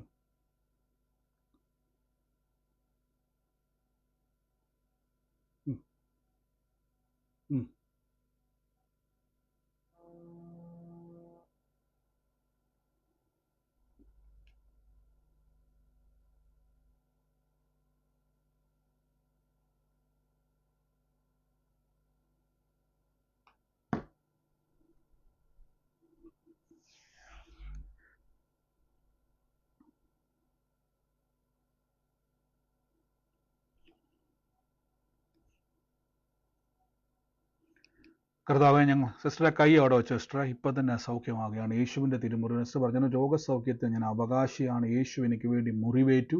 കർത്താവിൻ്റെ തിരുമുറിവിനാൽ എനിക്ക് സൗഖ്യമുണ്ട്, ആരോഗ്യമുണ്ട്. കർത്താവ് ഞങ്ങൾ റിലീസ് ചെയ്ത് പ്രാർത്ഥിക്കുന്നു. ആ ഞരമ്പിൻ്റെ ബുദ്ധിമുട്ട് ഇപ്പോൾ തന്നെ കൽപ്പിക്കുന്നു. യേശു ക്രൂശിൽ വഹിച്ചതാണ് ഈ രോഗം. യേശു ക്രൂശിൽ മുറിവേറ്റതിലൂടെ പ്രിയങ്ങൾക്ക് സൗഖ്യം വന്നു കഴിഞ്ഞിരിക്കുന്നു. ഇപ്പോൾ കൽപ്പിക്കുന്നു. കർത്താവ് അങ്ങ് തൊട്ട് വിടിവിക്കുന്നതിന് നന്ദി, അത്ഭുതമാക്കി തീർക്കുന്നതിന് നന്ദി പറയുന്നു. പ്രാർത്ഥിച്ചെന്ന് അനുഗ്രഹിക്കുന്നു യേശുവിൻ്റെ അധികാരമുള്ള നാമത്തിൽ തന്നെ. God bless U. കർത്താവ് അനുഗ്രഹിക്കട്ടെ. ഞാൻ തൽക്കാലത്തേക്ക് നമ്മുടെ പ്രാർത്ഥന ഇപ്പോൾ ഒന്ന് സ്റ്റോപ്പ് ചെയ്യുവാണ്. നാളെ നമുക്ക് വീണ്ടും ഒരുമിച്ച് കൂടാം. വലിയ പ്രവർത്തികളെ കർത്താവ് ചെയ്യും. അപ്പോൾ ഞാൻ തുടക്കത്തിൽ പറഞ്ഞതുപോലെ വരാൻ പോകുന്ന പ്രാർത്ഥനകൾക്ക് വേണ്ടി പ്രാർത്ഥിക്കുക. നിങ്ങൾ കർത്താവിൻ്റെ നാമത്തിൽ അത് ഓർത്ത് നിങ്ങളുടെ ഹൃദയത്തിൽ ആ ഒരു പട്ടണത്തിൽ തലമുറകൾ, നശിച്ചു പോകുന്ന തലമുറകൾ വിടിവിക്കപ്പെടുവാൻ, കുടുംബങ്ങൾ ആ തകർച്ചയിൽ നിന്ന് വിടിവിക്കപ്പെടുവാൻ നമ്മൾ ഒരുമിച്ച് കർത്താവിൻ്റെ സന്നിധിയിൽ നിന്ന് പ്രാർത്ഥിക്കാം. കർത്താവ് ഇന്ന് ലൈവിൽ കാണുന്നതോടെ ഞാൻ പറയുന്നു, നിങ്ങളും പ്രാർത്ഥിക്കുക. ഒരുമിച്ച് ഇന്ന് ബ്ലസ് ചെയ്യുന്നു. അത്ഭുതം നടക്കും. ഇന്ന് കേട്ട രോഗസൗഖ്യങ്ങളായിക്കോട്ടെ, ദൈവിക ആലോചനകളുടെ വിടുതലുകളായിക്കോട്ടെ, ഇതൊക്കെയും ഇത് കേൾക്കുമ്പോൾ നമ്മുടെ വിശ്വാസം വർദ്ധിക്കണം. യേശു കൂടെയുണ്ട്, എൻ്റെ ദൈവം എന്നെ കൈവിടത്തില്ല, ഞാൻ മുന്നോട്ട് പോകും, വാഗ്ദത്തം പ്രാപിക്കും. കർത്താവ് എൻ്റെ കൂടെ ഉള്ളതുകൊണ്ട് ഞാൻ നശിക്കത്തില്ല എന്ന ഉറപ്പിൽ നമുക്ക് മുന്നോട്ട് പോകാം. ദൈവം നമ്മളെ സകലത്തിലും സൂക്ഷിക്കുന്നല്ലോ, ദൈവം നമ്മളെ സകലത്തിലും സഹായിക്കുന്നല്ലോ. ഇന്ന് ലൈവിൽ കാണുന്നവരെ ഞങ്ങൾ ബ്ലസ് ചെയ്ത് പ്രാർത്ഥിക്കുന്നപ്പം അവരുടെ ജീവിതത്തിൽ അതിരുകൾ വിസ്താരമാകട്ടെ, വലിയ സൗഖ്യങ്ങൾ നിറയട്ടെ, വലിയ വിടുതലുകൾ ഉണ്ടാകട്ടെ. രോഗത്തിൻ്റെ മേൽ സൗഖ്യങ്ങളെ നിറയ്ക്കുന്നു, അനുഗ്രഹിച്ചു വിടുന്നു യേശുവിൻ്റെ അധികാരമുള്ള നാമത്തിൽ തന്നെ. ആമേൻ. നമുക്ക് ഒരുമിച്ച് വിശ്വാസ പ്രഖ്യാപനങ്ങൾ ഏറ്റുപറയാം. മൈക്കുകളെ മ്യൂട്ട് ചെയ്ത് നിങ്ങൾ ആയിരിക്കുന്ന സ്ഥലത്തിരുന്നുകൊണ്ട് കർത്താവ് എനിക്ക് തന്നതിനായി നന്ദി പറഞ്ഞുകൊണ്ട് ദൈവത്തെ സ്തുതിച്ചാട്ടെ. ലഭിച്ചു എന്ന്